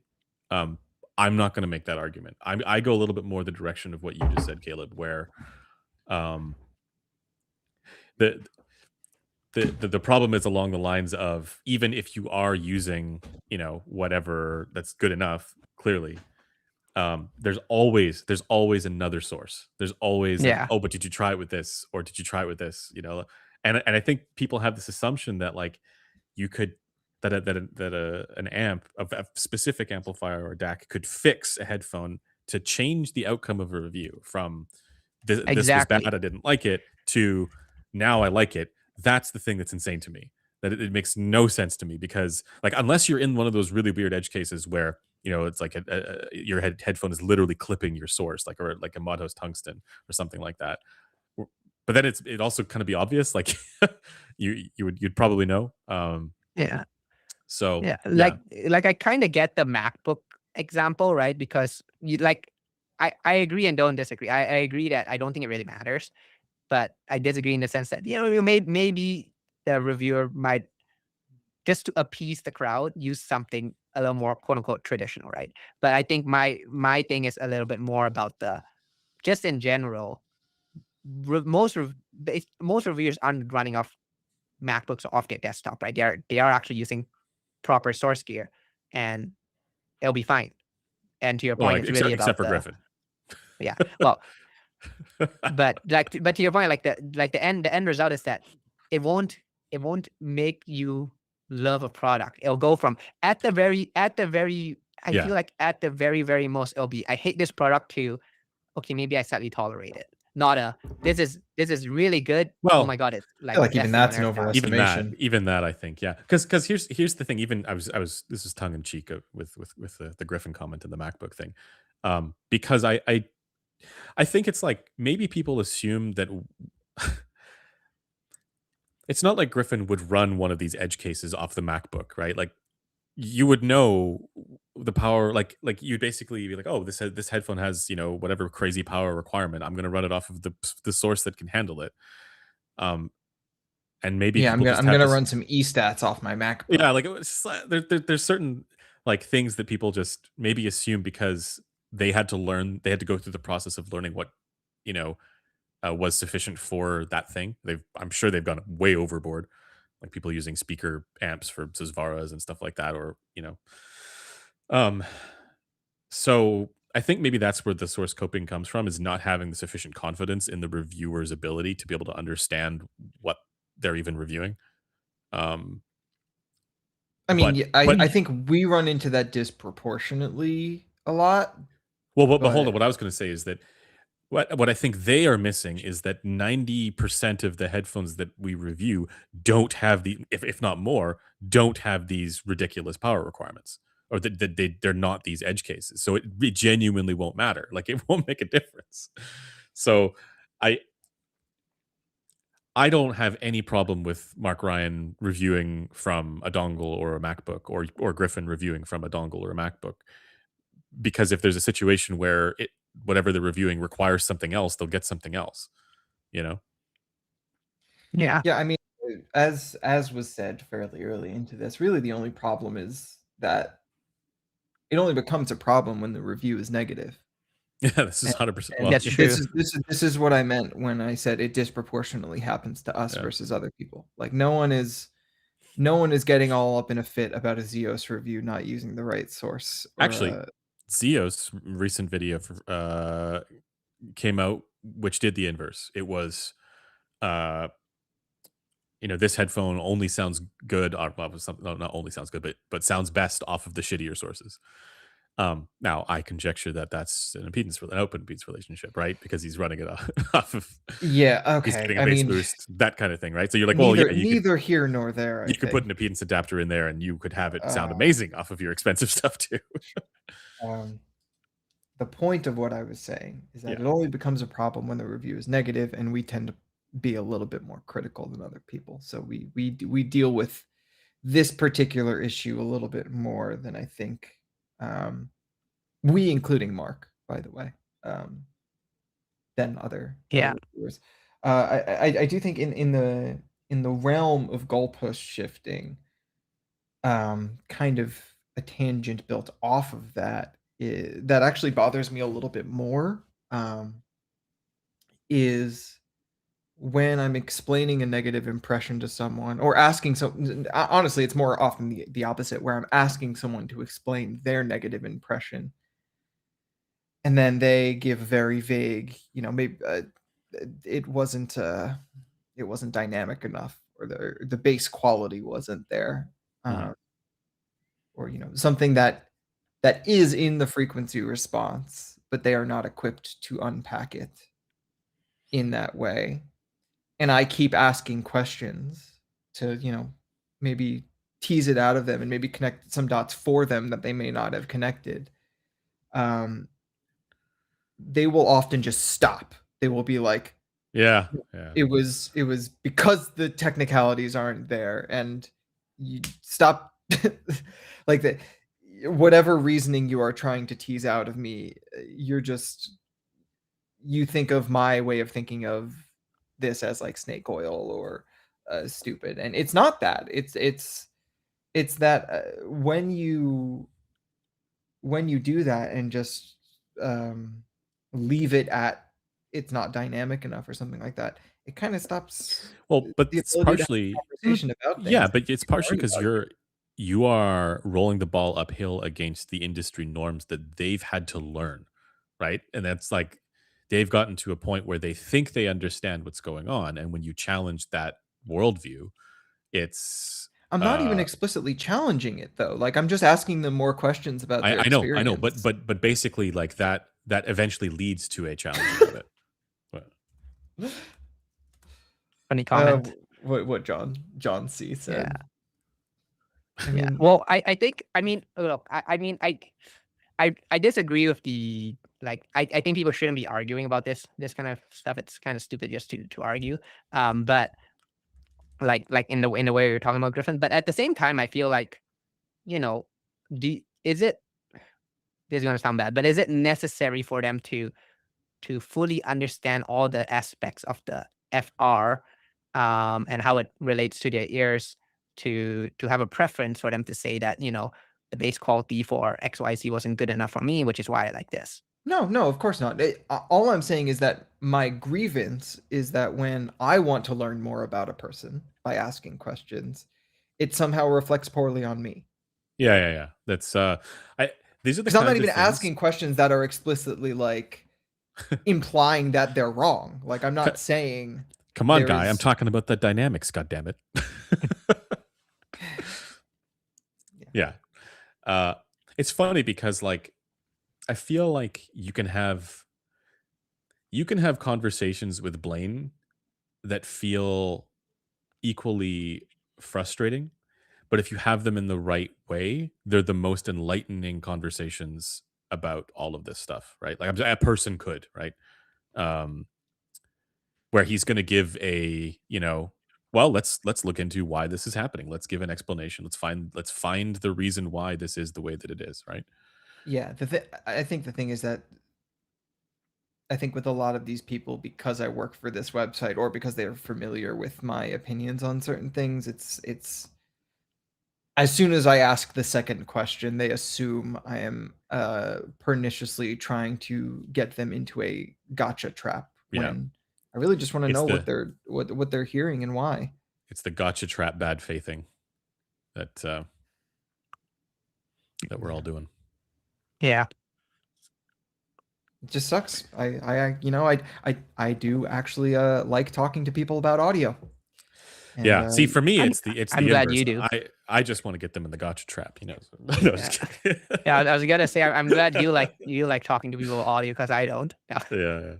No, it is genuinely a cool thing when you can have I got like conversations with Constantine are some of the best that you get that a person can have or I don't even it doesn't need to be the hyper nerds that are it speaking the doesn't. But same I'm just language saying as there are me. Like, people. most of my friends are not that person. Like, Yeah, but when you get to talk to somebody where you have a shared understanding or share the language, right? I'm not pretending that I have the same understanding as Constantine about any of this I mean, stuff. yeah, that's nice. But Yeah, it's kind of great. like you could scale that to any level, right? It's a good thing. Yeah, I guess. I don't know. I just spend most of my time not talking to that person and just talking to my friends who are, more normal. And I still greatly enjoy that. It's a shame I don't get to do it with more people, Mhm. but yeah, that's my grievance, I guess. The sad isolated life of an audiophile, and that's why You go to all these shows and it's just like these old guys who just want to talk to you about their setup. Yeah. All right, let's do our last airing of grievance. This is one I've seen a little bit more of recently. Is the whole wired versus wireless debate, and I want to do an article on this someday. But my angle of this one is that I think people fixate on the wrong things when it comes to wired versus wireless products. Um, I feel like a lot of the conversation is fixated around like, this product, like you're gonna get bad quality audio because it's wireless, and so I would never use a wireless product because it's not hi-fi enough, right? Or that the sound quality will never be as good for whatever reason because it's not a wired open back, right? Mhm. Or the other one is, and this one does have a grain of truth, which is the battery life being Yep. e-waste. But I feel like for all three things, even the battery one, it's not really a concern. I'll start with the battery because nowadays I feel like battery for a lot of products lasts for like, I can't remember the last time where I'm like, oh shit, my product, like stuff I bought 3 years ago now has 0% battery and now it's reusable. So right, I feel like stuff lasts, 5, 6, 7 years. I feel like that's a reasonable amount of time for a product. Obviously longer is better, but and ideally you get a product that you can just plug in, right? Like I think if we're talking about wireless products, we should look for stuff that can just be plugged in USB-C, right? That's a key. The other thing is, I think the loss of like the fact that it's not FLAC versus like some sort of like compressy lossless codec. Yes, objectively it's a problem, but if you're out and about and you're walking around, is that really a problem? Like I Nah, feel that like shit it's don't not. matter. It's just not. Just doesn't So matter, it is not. It doesn't matter. right? What's funny with this whole wireless versus wired thing is maybe this has to do, I imagine, with the people who are buying a lot of these products, but I can't tell you how many times I've had to explicitly tell people stop caring about the types of cables that you buy for your goddamn wireless headphones. I don't know why. Like, obviously that's a thing that exists in the wired spaces, but I feel like in large part a lot of the more sensible discourse in to do with this stuff where we're using wired headphones most of the time has moved away from that. But for whatever reason, it's in the wireless segment where I get this all the time. Yeah, That people cable roll wireless people headphones. cable roll wireless always on, always active headphones, and I've What never are they rolling? The USB-C or no the the 3.5? 3.5. Do they even have plugs? Do they have ports for it? Yeah. Yeah. It is ridiculous.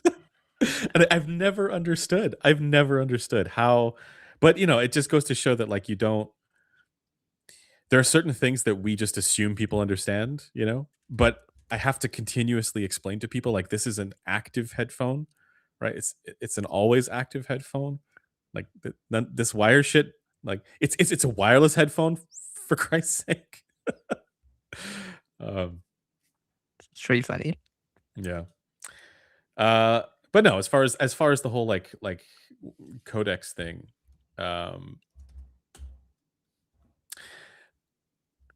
I think people still have that hangover of the olden days, where Yeah. there's this assumption that there's meaningful signal transmission loss, and that's going to negatively impact my experience. So I don't bother thinking about sound quality with my wireless devices, not realizing that the wireless condition is usually the one that involves active tuning. Let's just say not always, unfortunately, but usually.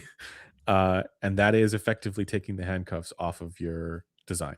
You can do so much more if you have the ability to tune actively. Or I shouldn't say you can do so much more. It's way easier.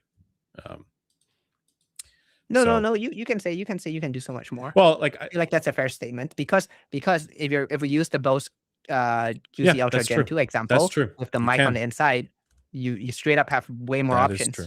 That is true. Yeah. Yep. And also, it doesn't. You're less limited with your design constraints, like your mechanical, like you can do. You can have an And do easier the time. backwards baffles. You could do that. Yeah, there Instead you of go. telling you. But I'm saying you could. You're not as like a closed back headphone can have an easier time sounding good if it's active because you can just fix the bullshit zones. Yeah.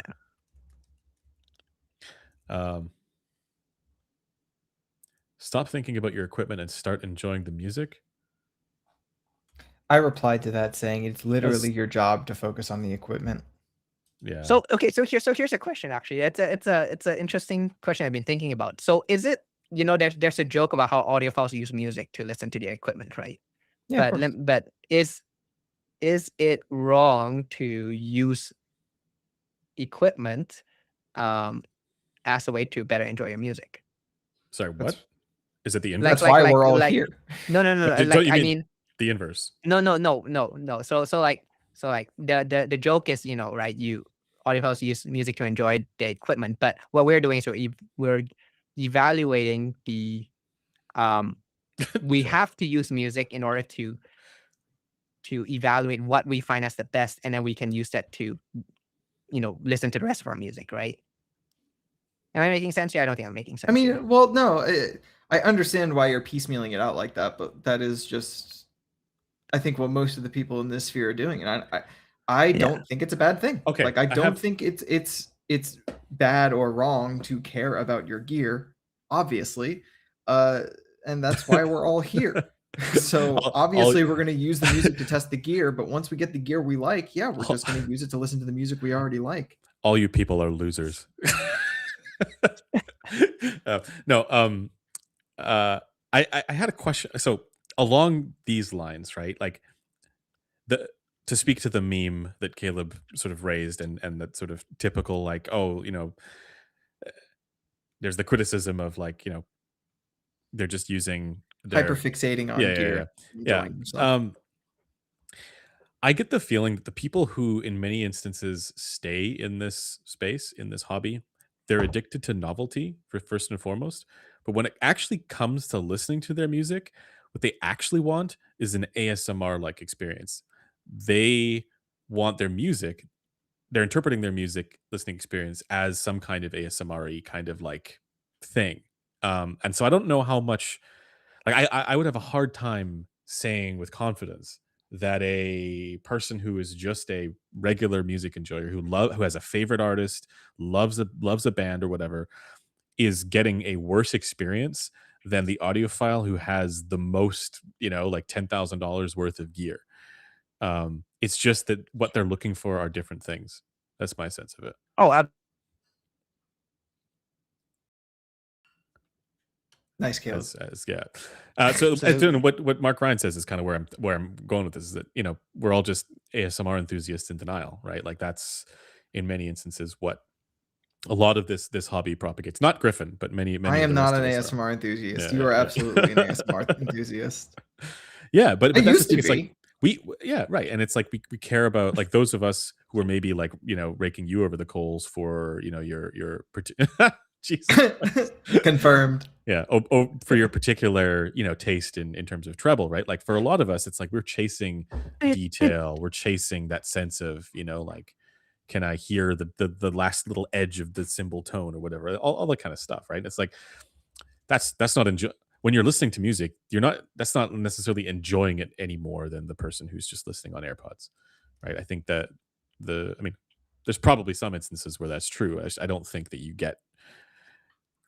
there's more necessarily music enjoyment as a function of having better gear, right? That's what I'm saying. No, I would argue, if anything, there's probably a little This bit less. often less, yeah. Exactly. Yeah.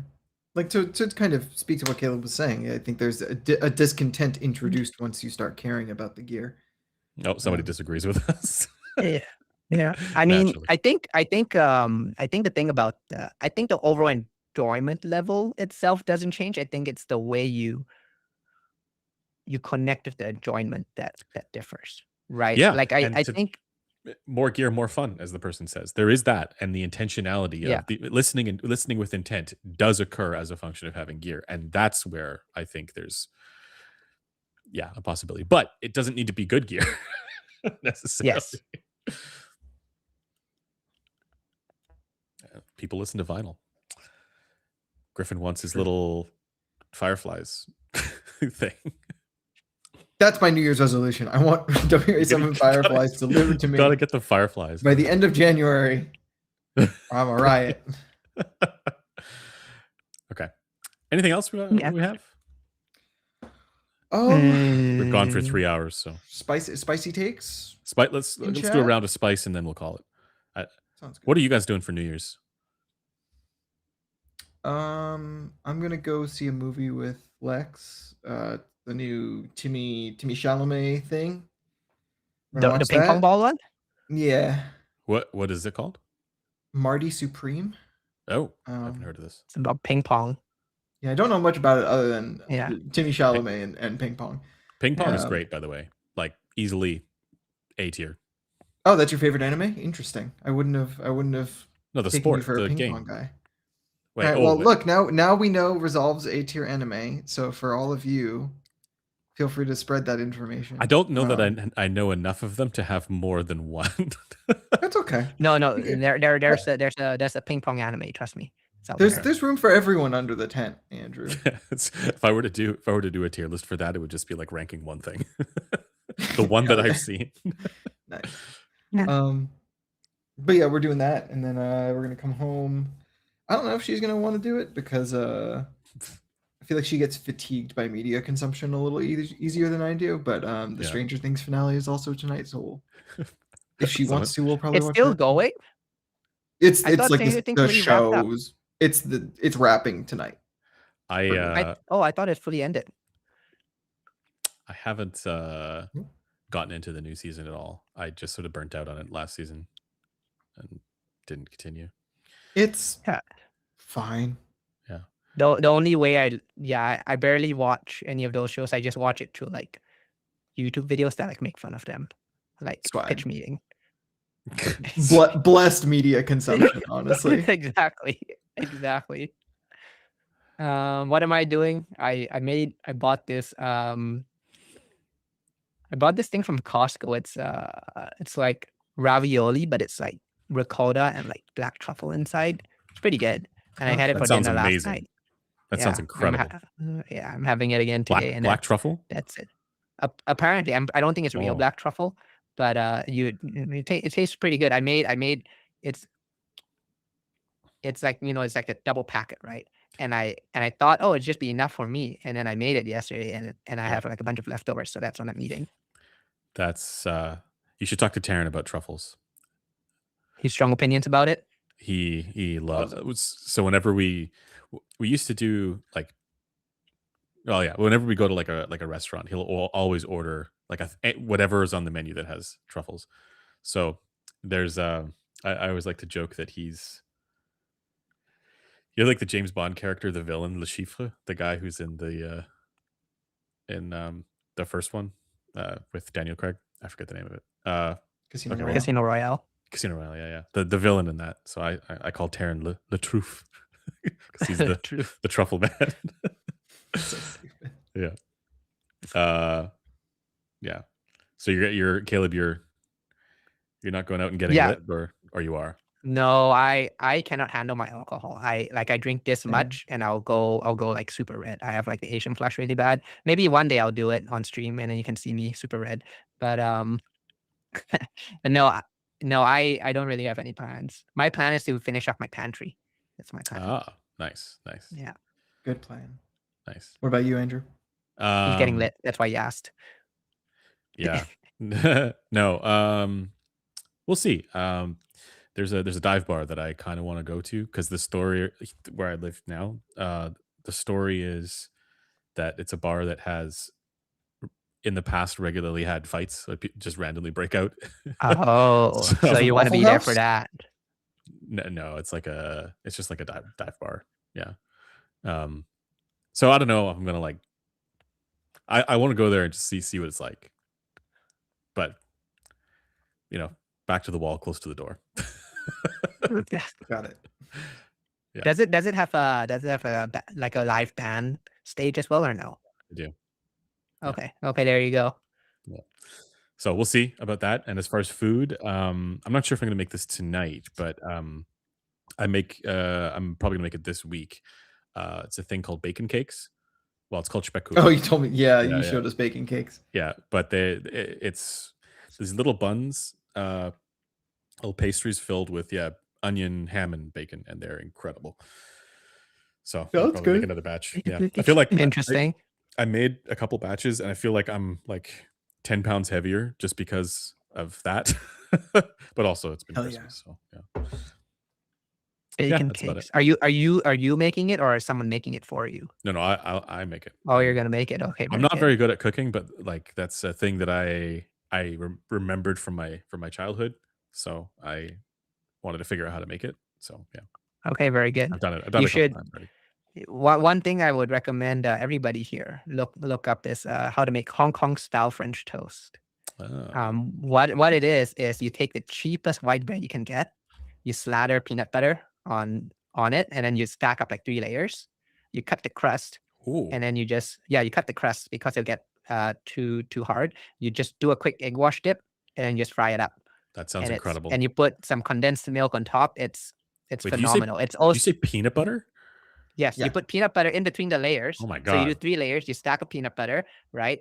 You do the egg wash on the outside and you fry it up. And so the inside is like it does get a little cooked, and then you put condensed milk on top. But when you eat it, it's like the densest thing you'll ever put in like your stomach. That sounds It's literally like so 2,000 deadly. calories per bite. It's crazy. Hell It's so good though. yeah. Sounds wild. Very All cool. right, let's go through a couple spicy takes here. Pad swap and tip swap are also just cope. How do you guys feel about this one? Pad swap, I feel that way Um, about. Tip swap, I don't feel that way about. Yeah. To Well, an extent. So I would they're say bundled pad with the swap should headphone. I would say pad swap should never be done unless it gets you get 2 pads in a like if you get 2 different sets of pads in a thing, then yeah, go ahead, whichever. But I think if you're trying to cope with like Yeah, you Taconi pads know, or yeah. yeah, that one's too much. I think I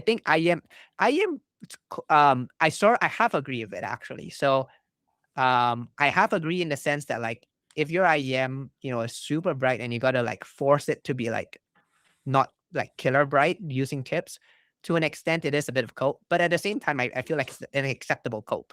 Like it's not one I feel strongly about. So I don't know. Yeah. Yeah. But I agree with Joel as well here that like pad swap is cope because the probability it improves the headphone is near Yeah. 0. Yeah. But with IEM tips, there's I think it's usually higher than 50% with tips, honestly. Yeah. I feel like if Um, you're not tip rolling on your IEM, you're doing it wrong. Are you even trying? Yeah, I do legitimately think that. Yeah. Anything else? Resolve starting bar fights is the only way for him to feel joy. True. Faye said the IEM industry needs more collabs because these brands need to stop doing meta slaps. Yeah, wait for my collab, guys. It's gonna be meta, but with more bass and more treble. Yeah, there you go. So that's what Griffin always wanted. Honestly, I would be so fucking down for a Caleb collab though. Yeah, Griff, you ain't seen nothing yet. If you think we have unhinged level of bass and treble, we can always go more. I don't even think it's We can go unhinged. I more. think it's boring, if anything. I think it's unhinged. Some of the stuff that I've been evaluating recently, it's been like, what? You guys are weak. Why? We need more. Why? We need it to like blast your ears. Like, It's gonna be there's just you too- meta. There's just too much technicalities. I can't handle it. I can't handle the technicalities. Exactly. It's just Overwhelmed by just Ruined the with pure resolution. essence of technicality. too much detail. Yeah, the ASMR is too much. All right. I think we've run out of. Do any of you have any All spicy right. takes before we end Yeah. out the year? Spicy takes. Or Oh, or here's do a you spicy have- one. Here's a spicy ahead. one. Tri-Fi companies like Moondrop and Fio are going to start overtaking the headphone space like they did with Tri-Fi. It's going to be slow, but it's happening. I think Products like Fio certainly has been. well, so I don't. Yeah, so Fio has that FT1, like those FT1 Pro, like those are great headphones. I'm not sure about the FT7. I only heard it like for like 30 seconds at CanJam New York, and I don't know if They that was changed it since final then. number. Yeah, right. So like, okay, so maybe it is better now, but I think like once again, there's probably like recency bias here, but this Laputa, I don't know if it's gonna like be the best thing ever or recommend or whether I'm not gonna spoil it yet, but it shows that companies like Moondrop with their Venus, Cosmos, Paras, like they're coming, right? I think if it's just not gotta this year or next year, do something with that ergonomic mechanical. Yeah, design, that's the thing. 'cause that's- They would have done it Yeah. already in like If the not- high end planar space if their mechanical and industrial design was better. Like I would recommend Cosmo over basically any hi-fi mand except for the Edition XV. yeah. It's just the fit sucks, so need to work on that. But yeah, I mean, I don't think that's that spicy of a take. I think anyone who's been paying attention, Those drivers are insane. The Moondrop Cosmo style drivers. They are a wild. reasonable balance. Yeah, they are huge. They're way bigger than most other drivers, and don't have the modal bullshit of the other huge drivers. It's good. They have some modal bullshit. It's not completely free of modal bullshit, but better than most. Oh, this was a take that Edwin shared earlier that I actually really liked. Spicy take. Audiophiles needed something to be elitist in the music space about, and none of their music tastes were good enough, so they went to memeing gear. That's why no one talks about their music taste. There are some people for whom It's actually I kinda true. genuinely feel this way about. I'm gonna be real though. I don't think this applies to me. I don't think this applies to Cameron either. But some people. It applies to me. Okay, how though? I actually don't know your music taste that well. Every time I think I know your music taste, Caleb, you correct me. So I'm gonna go ahead and say I don't know your music taste well enough. Andrew, however. Yeah, and Andrew is Yoshi Horikawa, right? No, It's Like it's the music it's that metal and jazz. Metal and jazz. I mean, I like to think that I have a fairly wide, taste. Like I can like most. There's good music in most genres, is what I would say, right? But I find more in things that I like in those two genres, typically. I feel like my philosophy on music taste is the goodness of music taste is directly correlated to how much music you can enjoy. And I feel like there are a lot of times when I hear you speak very poorly of music. So that's more so what I'm getting at. I have very specific tastes. I get rather bored with pop music quickly, and I do not enjoy most of it. So I feel like is a skill issue. So here's an interesting to not be bored by pop. question though is what you have in your regular rotational library the same as an appreciation or just wide music taste? Because I would say I have a pretty wide music taste. I'm happy to listen from anything from rap to classical to Mongolian throat singing, right? But Mongolian throat singing. yeah, it's good. Jingle It's Bells. always the one music, that right? people Yeah, pull out because it sounds weird, but it's The Jingle not Bells. that weird. This year's Jingle Yeah, Bells. I was saw that awesome. one. That was So amazing. good. It was amazing. But the thing is, for my personal music library, that hasn't changed since like high school. Like the Interesting. stuff that I just mentioned, right? I don't go out of my way to like listen to them. When I set up a playlist, I don't listen to it. But if it comes across, hell yeah, I'm gonna listen to Mongolian throat singing. So I feel like there's a different like thingy, right? Like it's like sort of two ways of looking at it. But yeah, I don't know. I don't have a point here. I like music like Esperanza Spalding. She's like the perfect example of like the stuff that I will seek out to listen to. The way I'll put this is that you like Esperanza Spalding, but you probably don't like most of the music she likes, which I feel like is a problem. That's not true. She likes okay. The stuff that she likes, much of the stuff that she likes is actually too esoteric for me in the jazz category, right? Like Wayne Shorter. I mean, and it's stuff like probably that. both. She probably also appreciates hip hop much. Oh, I'm much sure, more than but you do. I'm sure, but I also know that like a lot of the stuff that she cited as influences are ones that I like, and I like Milton Nascimento and stuff like that. People she's collaborated with too. So, yeah. But that kind of stuff, the stuff that is like that commands your attention, is the stuff that I like. Yeah, see, Wayne Shorter is too much for me. It's like I like Really? jazz. Yeah, I like jazz, but I don't really like fusion all that much. Like I mean, he has such a wide he spanning does a wide catalog range. too. He's done so much. Like I can't. Yeah, yeah. It's true. It's true. But I wouldn't say it's like my go-to. Oh, Charles Mingus. I like Charles Mingus. That's the kind of stuff that I Thank like. you, Phil. Thank you, Phil. Finally, someone who understands my What? music taste. Phil says Um, I only listen to slut pop. True. Literally, I mean, not only for me, but I do rather enjoy some How are you? modern sex forward pop music. Okay, out of curiosity, how are you on Pat Metheny? Yeah, I like him. Okay. He's a great player. Yeah, his That's records about the usually sound pretty extent good of too. my fusion enjoyment. Yeah, I mean, I guess can't go. that makes sense. Yeah. I don't know. I like a lot of fucking music. Yeah, you do. Yeah, I like. What's your I'm not even a favorite massive Bocchi the Rock electronic- track? Sorry, what? Mhm. My favorite Never mind. my favorite Bocchi the Rock track. Shit. I don't remember the name. I'm sorry. Okay. It's the one with a lot of electric guitars, right? Yeah, it is actually. Yeah, of course it is. But yeah, like I listen to country quite increasingly often. Mostly older stuff because I feel like that kind of has more of a vibe than modern pop country. Been listening to a lot of, I don't even know if this would be called country, but like Marty Robbins and Roy Orbison. Roy Orbison is great. Yeah. I like a lot of modern electronic music,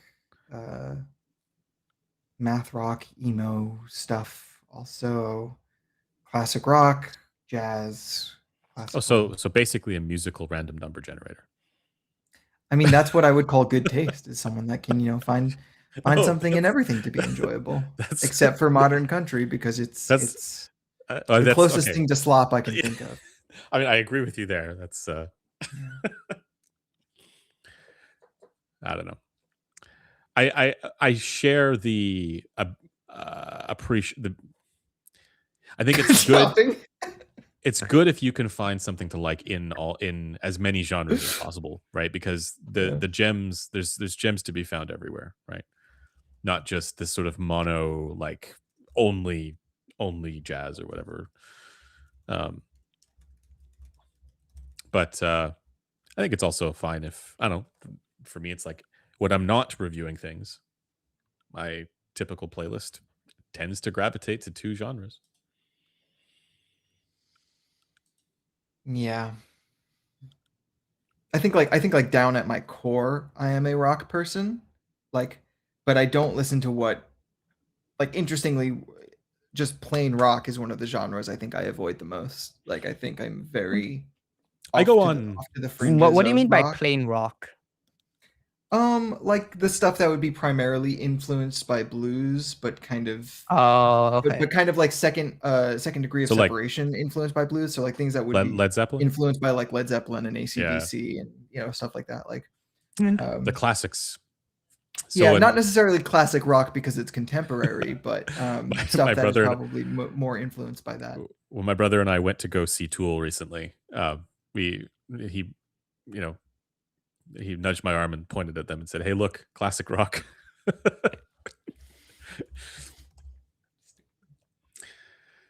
But yeah, All right. I think we can end the Yeah. stream. Any Now we're final 3.5 words hour for 2025? 2025, 6 out of 10. 6, 7 out of 10. Get out. 6.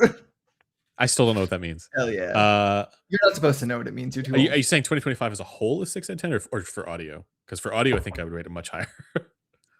Or for headphones. I would say for audio, 6 out of 10. And that's still a higher bar than most other years. Yeah. I'm gonna say something very scary right now. We Go are for it. further away from 2020 today or tomorrow Then 2025. than 2025 or than 2030. We are closer Obviously. to 2030. We are closer to 2030 than we were to 2020. Yeah. That's like one of Very those scary. the Cleopatra is closer to the moon landing than Oh, that's to true. when the Creation of the pyramids. yeah. Yeah. So it's one of them. I didn't expect to live this long, so Yeah, me neither.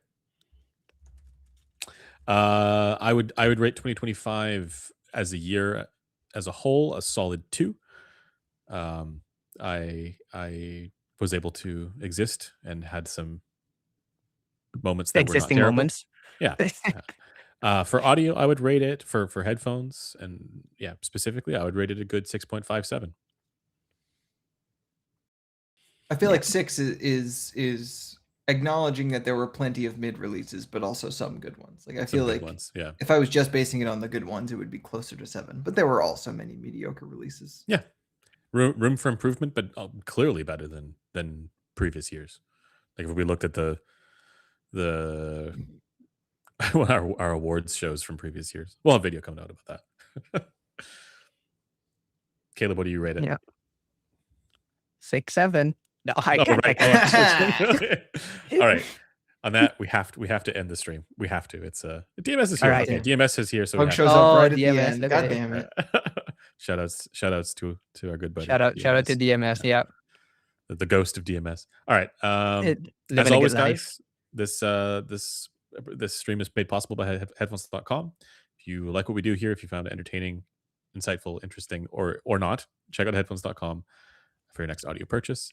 And with that, we also have forum threads. So if you want to connect with us, you can do so at our specific forum threads, Discord. All that should be linked in the description below. And until next time, we will see you guys in 2026. Bye-bye.